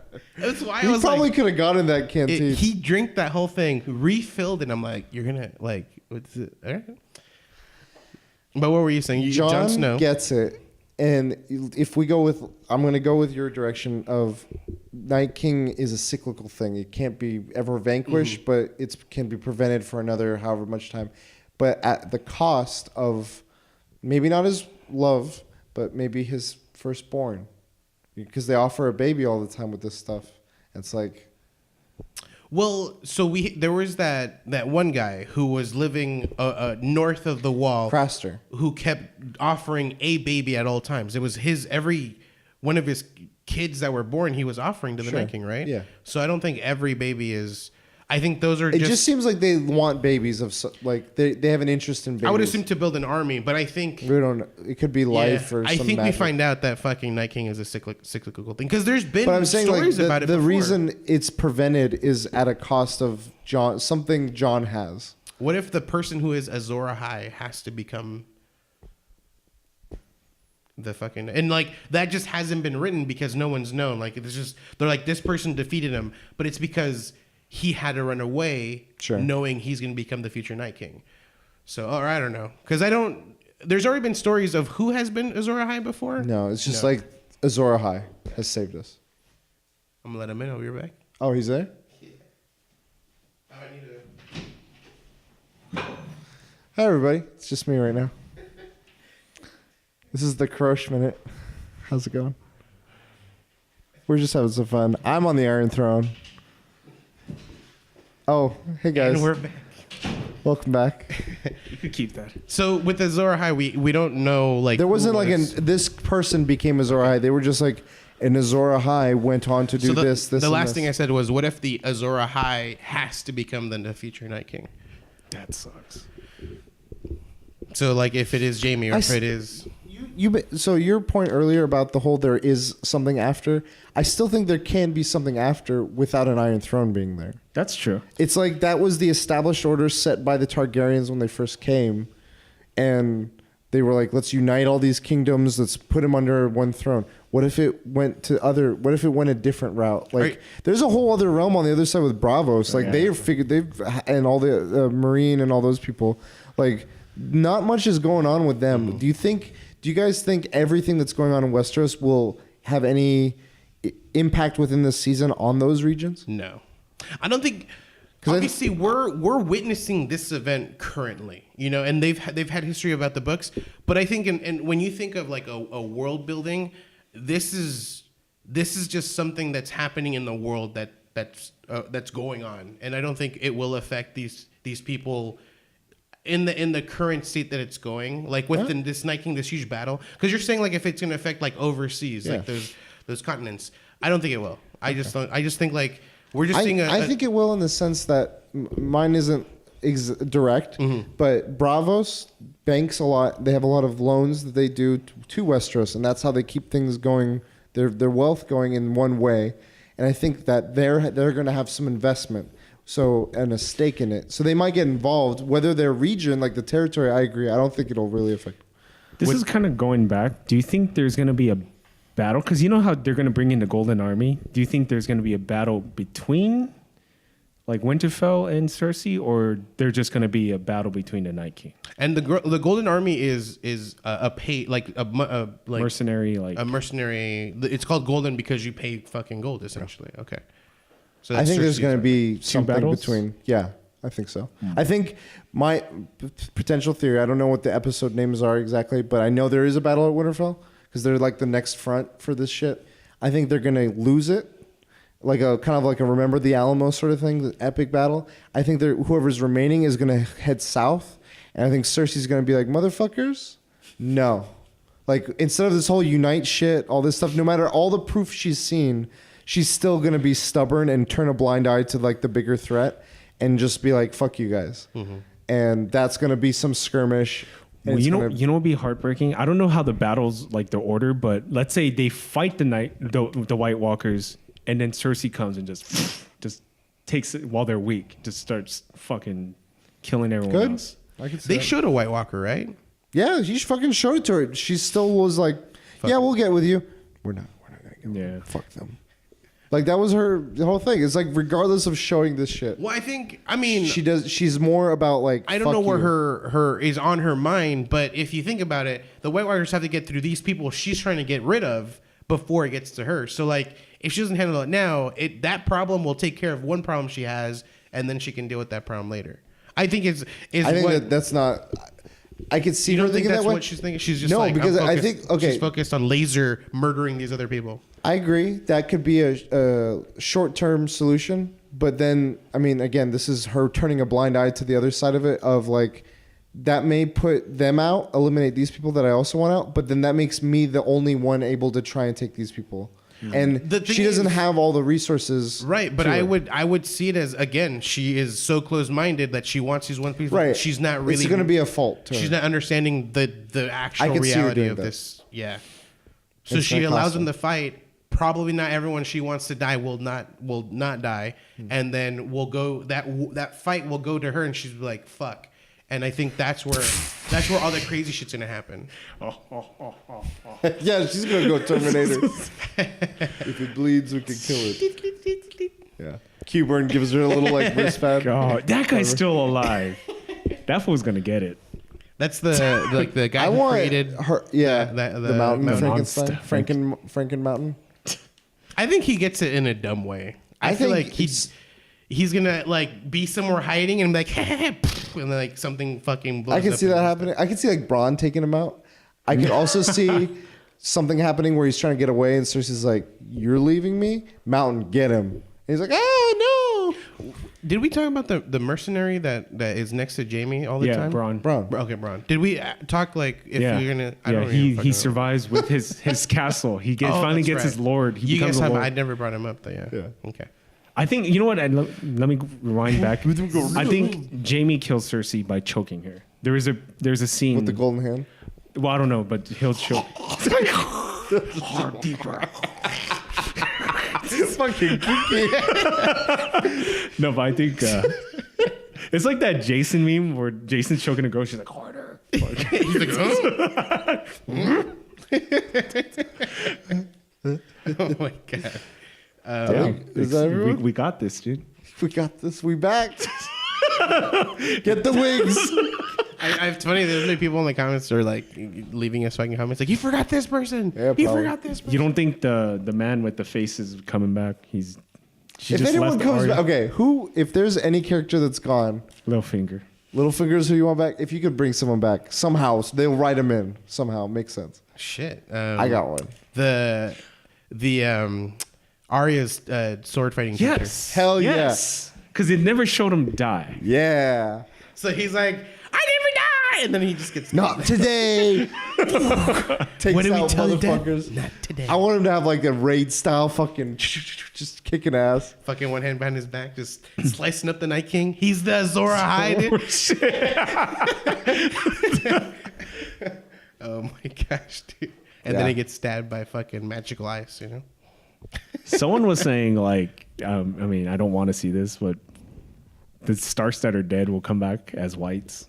I was just like, ugh, I don't know. It's I too mean, weird. whoever's buried, like I could see them teasing, like not teasing, but like people keep wanting Lady Coldheart or Stoneheart. I forget which name it was. I could see that being a way they bring her, because if her burial is at Winterfell and she starts chasing Arya or something, it's like we kind of get it, but not really. Yeah.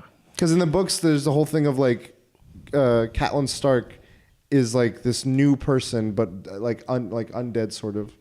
And she has a role. The thing is, I don't like usually like to look into trailers or like teasers, but they have that scene where they're all underground in like the burial section. Oh, John, Arya, and Sansa. And Sansa, yeah. They're And looking at statues. of looking at themselves. statues, and like fucking fog starts rolling in. I don't think that was like a. You don't from think the- it'll be in the thing? I think it was like that one where it would showed like all the people, the It's like a faceless random teaser, people. yeah. Oh, I think yeah, it's yeah. more. To me, it seemed more like that, but who knows? Yeah. Gotcha. I mean, not to say that scene's gonna be there, but I think there is something having to do with that graveyard area. I could see. What that. if I don't know if Ned was ever taken back. not the Ned, but what if there's someone who died that was buried before in the very beginning, who loved The mom. No, the mom loved someone, and she ended up being with this guy, wasn't it? Like, I know who you're talking about. yeah, They were looking at a a statue. The main guy who ends up dying in the beginning. Their fuck- dad? Baratheon was in love with the statue. Yeah, That- the Yeah, woman. Ned's sister. Yes. Sorry. yes. Yeah. Sorry, I meant the mom, not his mom. I Yeah. meant John's So what if mom. she like fucking just like? I know. Leaving Neverland. I know who's coming back in the epilogue. Hot Pie. They're gonna show a scene. Hot Pie making pies. Walder Frey pies. like- Gave me the recipe. He's like, It's I got fucking 5 on it. And they just like make a red line. The Lannisters, red suits, scissors. They're like, and then they go to John like, huh? Damn. The fucking Night King. Truce? Tim is really the actor that plays that kid. Okay. Do the dragons survive? No. All of them I die? think one of them survived. I think they'll all die, but you'll see like an egg somewhere. And then that one might fucking. Dun, dun, dun, Ready dun, Player dun, One dun. Easter egg. Who fucking banged? That makes no sense to me. What? Who banged? Oh, dragons have to bang. To Have you eggs? not seen Godzilla? They Well- reproduce asexually. No, doesn't make any sense. No, I think one will survive. When they were locked White up. Walkers make sense, One- but asexual dragons. One pregnant one will survive. The frogs are going gay. They're going gay, man. It's for wars. Okay. Any other predictions? Because from this, I think Okay, last season sucked. Do you think this season will be good? It sucked. It was like too fan servicey. Compared to other ones? Yeah, compared to the other ones. Okay, I think the moment that it went it off didn't the suck, books, but it was. the moment that it had to be stopping based off the It was books, better than Stranger I think Things it was season getting 2. worse. Fucking, he's throwing shade every direction. Okay, on a story point, it was good. It wasn't great. It wasn't bad. Yeah. I think on a technical point, it was fucking epic. Like that whole Lannister army, the Dothraki, dude. Like, and this season is gonna be even. This season's even gonna be crazy. That's our new slogan. Fuck man, dude. Fuck man, dude. This season's gonna be way crazier when it comes to the technical. They've already broken like a record of like longest, most large scale fight scene ever filmed. Most expensive fucking episodes, yeah. Yeah. Each episode cost is a movie. Was it 10 million? Oh, I forget. It was a really high. It's crazy because of the amount of money they allotted this show when it started. Like you look at the CG of the very first episode and the way the White Walkers look. It looked like something out of the 90s. And like at the time that was still at a high production value, and it's like they fucking just opened the fucking blank check. Mm-hmm. Make us money, please. Mm-hmm. It's crazy. What's funny is like 10 years we'll look back at this and be like, man, the fucking graphics look suck. They're remaking it. It's gonna be better. Yeah, you're gonna watch it on your wireless VR set. Like I haven't recently watched The Matrix, but I have a buddy at work that looked at The Matrix. He's like, dude, like I thought the graphics were amazing. I looked at them again, and it's still good. What are you talking about? he says they're not. He's wrong. They haven't aged well. T2 has some graphical issues, but it's still amazing. Jurassic Park. It's still amazing. No, that they did a good job with that one. That one's fucking Matrix classic. did a good job. What are you talking? No, I'm sorry, dude. No, I don't know. Next topic? It's based off of someone else's word. I don't know. Like, I'm going to defend something. I have no idea. All right. Is that a topic? That's it. Okay, cool. Excited. Yeah, it's very soon. Very, very. I remember when the first last season happened, like over a year plus. We're like, fuck, we gotta wait 2019. So it was like 580 something days. And now in 2 weeks, we can finish it in 6 weeks after that. And there's gonna be pre-season 7 7, and then post. Like, what will life be like after the season? After Game of Thrones There is isn't done? a show that can fill it. I think right now. But they WWE. No, I'm kidding. John Oliver. Watch the latest episode. No, he did an episode on WWE recently. Oh, okay. What have you guys been up to? Let's get into some chat. Because we haven't talked enough. Not much, dude. Anthem fucking completely betrayed me. I haven't touched it in one whole week. It's done. I think it's over, man. Is it because of the launcher? Ain't no coming back, man. It's exactly at all. the launcher. I Did probably you uninstall it? if they eventually make it better. What if they did a No Man's Sky? They fucking okay. Well, then I gotta wait a year before that. You know, like I mean, Destiny was I'm holding my reservation. I didn't jump in at the start because I was like, they're gonna refine things because regardless of whether they're all this games as a service thing, everyone's first crack at it isn't at the best place it could be. They tune it with these things, and I'm like, there's groundwork for it. Like, it could be cool. And a lot of what you said was cool, but like the hiccups that you brought up, I'm like, I can wait. That's the thing. So I was playing it slowly. I was this guy's like, it has issues, but they'll work out those kinks. I'm cool with it. And there have been quite a few patches now, quite a few fixes, and one major one, which is the most recent patch, that was supposed to fix quite a bit. And it's just been issue after issue. Like, what's funny is like you literally go to the forums on Reddit, and it's like that scene where it's like you come in happy with the pizza from like whatchamacallit? Oh, Community. Yeah, Community, and like fucking fire. And you're just like, what the fuck happened? What I was thinking in terms of when it would turn around wasn't like a month and a half. I was thinking 6 months, year down the line. Like Rainbow Six Siege didn't become a success until a year after it came out. I was hoping, I guess, that they would start fixing the issues, which they have, but it's been like, it's almost been like one step forward and then 2 steps back. I see. And I wish it was like one step forward and then possibly, if anything, one step back, you know, like, or take a fucking break from there. No, like, there's still so many issues. Mm-hmm. It's just still not. And I haven't even. So are you playing anything instead? I Assassin's Creed? I put a pause on World of that. Warcraft, we got him, boys. So obviously, there was WonderCon over the weekend. I did not go, even though I owned tickets. no, I think you were there. Dressed as a tiger. Specifically, the one from Kung Fu Panda. Skadoosh. Skadoosh. So I ended up not going. I stayed home and played World of Warcraft. I've leveled. So they introduced new classes. Okay. And with the most recent patch was the final out of 4 classes from each faction. Okay. The Zandalori Trolls. I managed to make that character 110. The max level is 120, but when you level from the lowest to 110, you get a what's called a heritage armor, and so it's armor exclusive to that specific faction, and it looks like their war gear that's just a standard one, but obviously you don't get that unless you level it from. So you can paid money to level to max. You won't get that armor. Right. It's like a badge of like I worked my way all the way. Yeah, exactly. So I did that for that one, and then there's another character called the Magar ogres or orcs. They're like a red orc, and I same thing with them. I think actually I'm at 109. I'm one level away from making 110. So I'm like, I would consider myself I'm done with those guys. But once I get 110, I will unlock that and stop playing it. Okay, cool. But yeah, like it. You watch anything lately? You know what? I meant to watch the freaking Love Sick Robot.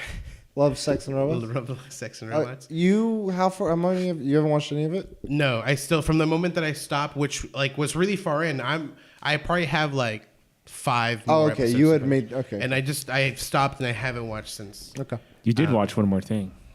Oh, yeah. What a disappointment. Really? I haven't watched it yet. I watched Twilight Zone, and I was actually disappointed as well. I think acting execution wise just wasn't up to snuff for me for that. Like, I forget his name. Who's the Kumali actor? Nanjiani? Yeah, Kumali. I just think I never cared too much. Well, he did Silicon Valley. Yes, he did a movie on his own, didn't he? Yeah, the love story one. Yeah, Lovesick. So I heard that was really good, but at least with this, his acting didn't sell me. Up to 90% was good. The revelation, I was like, oh, this is so weak. And it ruined the whole thing. But the revelation was there from the beginning. Like you just mean like that moment where he kind of like decides to take it. Before that, the moment with his girl, and I was just like, that's. Well, I feel like that's the moment that he decides to like take it in his own hands. But like, I don't know. Weak. Yeah. So is this what moral did it teach? Usually Twilight Zones, they have some kind of moral, and I just felt like, what's the fucking moral? Like, you don't want what you wish for? I mean, like, I really didn't know what the fucking moral was. I was like, I think it. I mean, I don't know. I haven't watched it. I've been meaning to watch it because I mean it's free on YouTube. So if you're interested in trying it, I guess that's a way to test it. But the one I was gonna just say. I've noticed I haven't watched a lot of Twilight Zone, but it seems like a lot of them are like, be careful what you wish for sort of things. Like you want something and then you're like, I didn't expect it to go and it's a horror or like it. So when I was watching it, I was like, where the fuck is the opening monologue? Because usually like Rod Serling would be like, well, imagine a time where like the first 5 minutes. And I was like, what the 10 minutes in, fucking Jordan Peele comes out. I was like, dude, that gave me chills, dude. He's like, imagine you're a struggling comedian in a world. No. So like, it had elements you guys enjoyed. It just wasn't the one. Yeah. Like I think overall, like I think the concept was good, but it's just the execution wasn't. Yeah, it just wasn't there for me. I think if there's a theme song that's well loved, keep it. And they actually kept the theme song. It's remastered. Yeah, you've mentioned. Dude, it's fucking good. Like the theme song. Yeah. So do you still see yourself? Did this not sway you from? I think I'm gonna pay for it, but I'm gonna wait. Okay. Because you want to hear about. I was watching the IGN review, and they said the second episode was a William Shatner. Yeah, the one you mentioned. They said the revelation sucked, and I was like, you know what? It's okay because the third episode is about like. It's a single mom and her teenage son, but they're both black. And she has a camcorder and she can record time. I saw the trailer. She could record time when she hits rewind, but her son keeps on getting killed by a police officer, a white police officer. So her son keeps on getting killed and she's trying to fix time. And I was like, I'm fucking sold. Like I don't, even if the revelation sucked. But they said that episode's good, or you just know that I just know You the just trailer. heard the premise. And this isn't like Netflix where it's releasing all at once. It's like one every week. I'm probably gonna wait, to be honest I'm gonna with you. But I probably will watch it because I'm interested. This isn't like a series where me watching it from the beginning, the whole thing, like it matters. Like I can watch each episode on its own. That's what I mean. I'm feeling like there's a surge of popularity of these anthologies sort of things where it's like done in one. Black Mirror's done it. Other shows have done it. Love, Sex, Robots did it. That's part of the appeal because it's exploring a lot of ideas. Like I love short stories. And I know you guys have read a few as well that you would really enjoy. And it's like really cool because each one kind of gives you a taste of these ideas. And when they're made well, or when it's an interesting concept, one or the other or both, I think it's recipe for like, cool. There's something to explore. There's something to talk about. I'm interested. I'll have to watch this one. I was gonna watch it before, but I got caught up. That was it. That's it for me. What about you, Jay? WonderCon was over the weekend.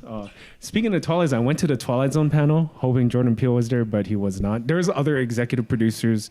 They had one of the stars from the one of the episodes, but there's a fact I totally missed it. There's a Twilight Zone episode about a dummy that can talk, but in that comedian episode, they panned to that dummy, and supposedly how they got it was David Copperfield owned it, and they're like. They sent David Copperfield found out, hey, Twilight Zone's being made. He's like, hey, do you want to borrow my dummy? Like to put in the episode? He's like, yeah, but be very careful. It's valued at $10 million. That fucking memorabilia, and it's in the audience. Wow. I totally missed it. But Cool. Recorded a lot of shit in the video. So this weekend is just for editing. I have to finish it before Game of Thrones comes out. Like I want to finish it a week before. I simplified it. So I'm only doing predictions of the winners. I was doing like deaths, and it's like that was an editing nightmare. Mm-hmm. So we're just making, we're gonna finish it this week. Cut it to the beat, dude. No, I'm not. I don't think I'm gonna put music in it because I want that monetization. Use copyright. Bought some things at WonderCon because we can always buy exclusive stuff. So I was upset. Upside down, dude. No, dude. I was upset that. I was trying to get this Lock and Key exclusive white cover. It was sold at San Diego Comic-Con 2 years ago, but they had it, and I was like, fuck, insta bought it. And I went to another panel. Mike? I went to another panel before a panel I wanted to go to, and this man was talking, Peter Beagle. He wrote The Last Unicorn, and I was like, dude, this guy's very interesting, and bought his book. He sold me on the book. Have you been reading it? I haven't. And you know me. We buy books, we don't read them, dude. It's an easy book to read too. Like, I can finish it in one day. Yeah, you can see it. Sekiro, easy. I mean, it's not hard. Ever since the butterfly. Can't be Genjiro. Oh yeah. Something I've listened to and I didn't know is in terms of differences between at least Bloodborne or Dark Souls. I don't know if it shares this as well. In Dark Souls, can you grind levels? Yes. And you can do the same in Bloodborne. Yes. And you can't in Sekiro? You can't. You have to beat bosses to get levels. I feel like that's an interesting thing that they may have changed in like making things like we want you to be at this level when you're facing this. Mm-hmm. Whatever you're facing, a boss. And I think that's whether they explore it fully or not, I don't know, but like I think that's an interesting thing to like I think they still have technically a grinding mechanic. Because there are items specifically that they tell you, like, use this item to make it easier for this boss. But the thing is, it costs gold. Yeah. And gold is fucking hard to get, man. So you can farm gold. Yeah, you'd have to farm gold. Like, the first item is, there's a mini boss that you fight that is, like, you eavesdrop on people and they're like, this guy, I'm so scared of him. He's afraid of fire. And so you can get like a little spark thing that can catch things on fire. And so you fight this guy and it teaches you like, hey, like use this, but you have to farm 500 gold. And in that beginning of that game, you don't fucking have 500 gold. Like it takes a while for you to get that. So yeah, it was really weird for me. I think it's easy because I fucking skipped so many bosses and like it got a lot easier. We capped out? No, we got 15 minutes. Oh, we'll be done. And I've been playing Crypta the Necro Dancer. And that's harder. I feel like that's harder than fucking Sekiro because I can't beat the first boss still. You put it backwards, dude. I beat it once. Okay. I'm stuck on a boss. He's one of the harder bosses, and so we'll try to beat him this weekend. You like that click, huh? Very satisfying. I'm secure already. That's it. Are you Woo Boy though? Fuck that guy, dude. He's the best guy. That, dude. Okay, yeah, done. WonderCon, all 3 days. I took a lot of photos. I met Greg Pak. He was pretty cool. He's a comic book writer. He did Planet Hulk. He did Hercules in Marvel, and it was one of the funniest comics I've ever read. Like it is so funny. And I was like, is he as powerful and not as powerful as all the other ones?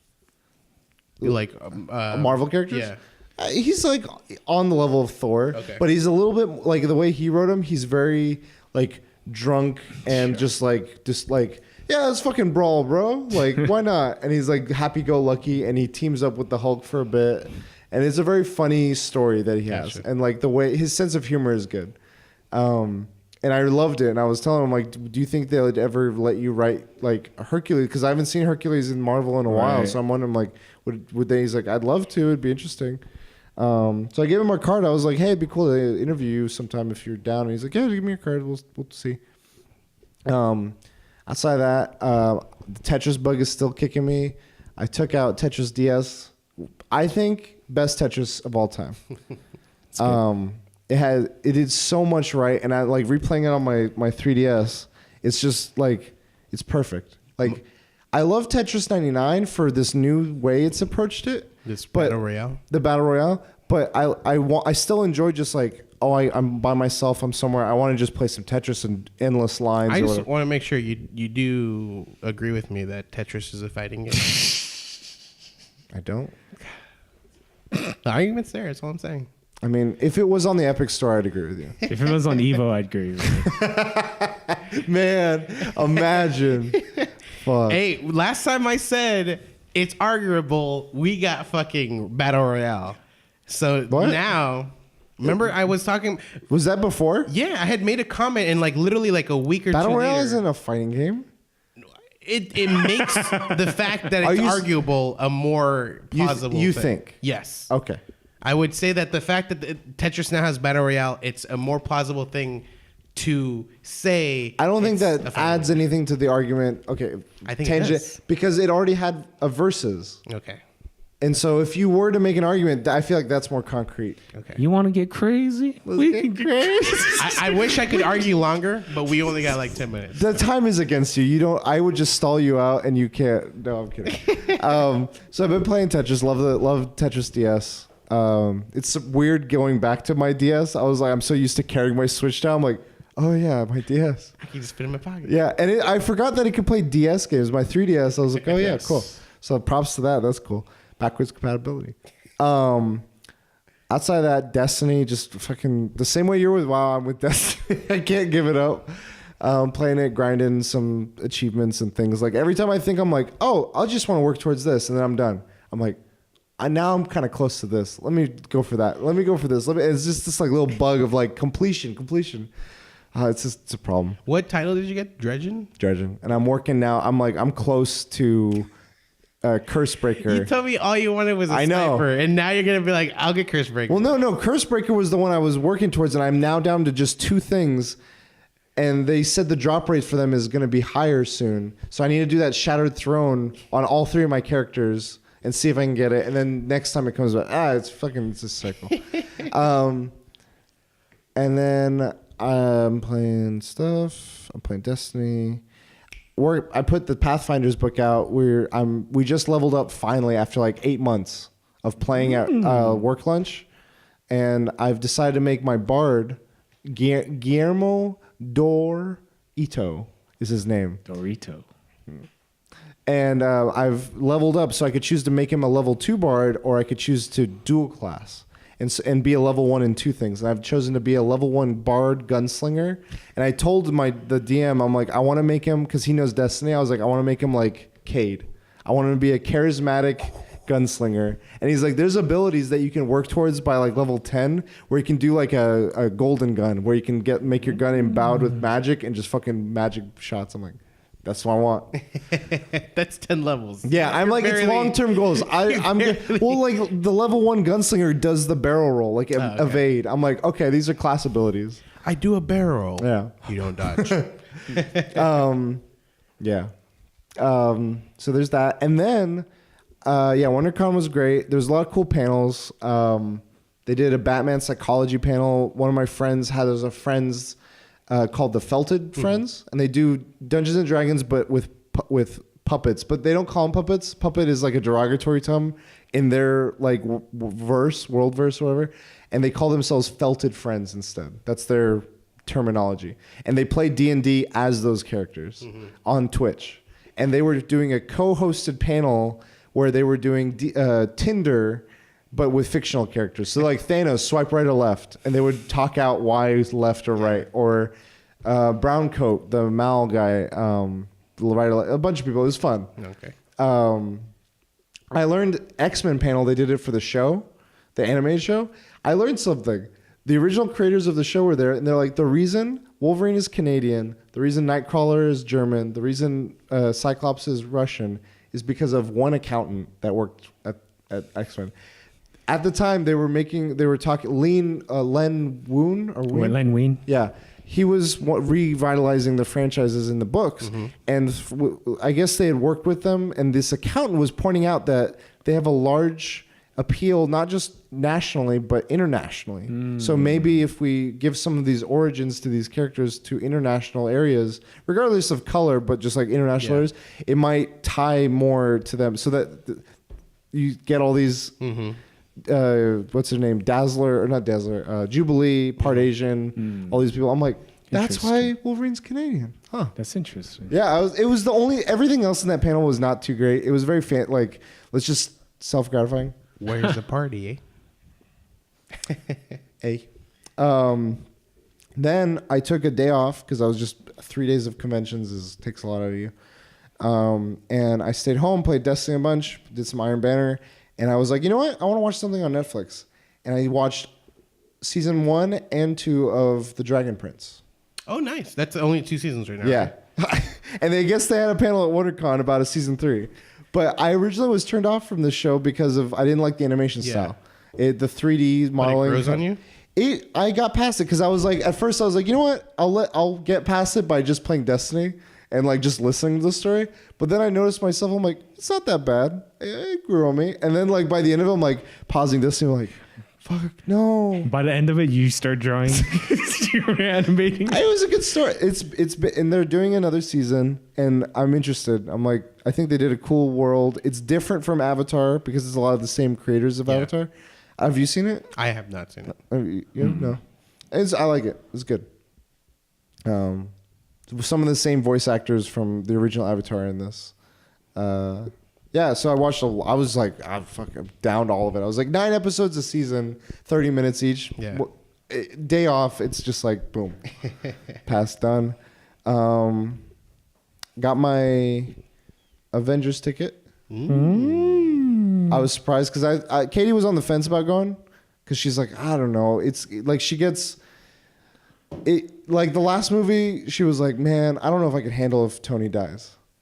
Like if something like that happened, she's like, she's really invested in like characters like that, and she's like, if I was in a theater, I don't know how I would get. And I'm like, yeah, I guess 3 hours long too. And then the 3 hour, I was like, yeah, it's 3 hours by the way. She's like, fuck, maybe you go. And then she's like, no, let's do something. I was like, let's go a certain time, and then we'll have dinner after, and we'll enjoy ourselves, and then the next day we'll watch Game of Thrones and have another roller coaster ride. So. Yeah, it was fun. I mean, we got our seats. Reserved seating is cool. Nice. So, this is Ice also good. cubes. This is also going to be her first time in the theater we've been to where they have reclined seats. Oh and yeah, stuff. Yeah. I have to pace myself with water because I do not want to pee, and I get paranoid, and then like the fear of it makes me want to pee more. Don't eat. I just need to. Can I borrow that canteen? No, that bad idea. Bad idea. What's that noise? What is that noise? Anyway, This is a long episode. Yeah. It's like a Game of Thrones episode this season. It's Endgame. And this is the end game. Guys, where can people find you? They can find me at the Fulio365 on Instagram and the Fulio everywhere else. At the Last Bosses Everywhere. I'm going to be in Facebook Gaming. Damn. I've been starting. You can find me at the Epic Store. You can find me at Cujo Prime. You can find us all at the Weekly DLC. Cross-platform, cross-progression. Until next time, we'll... DLC. You later. And then it just cuts off because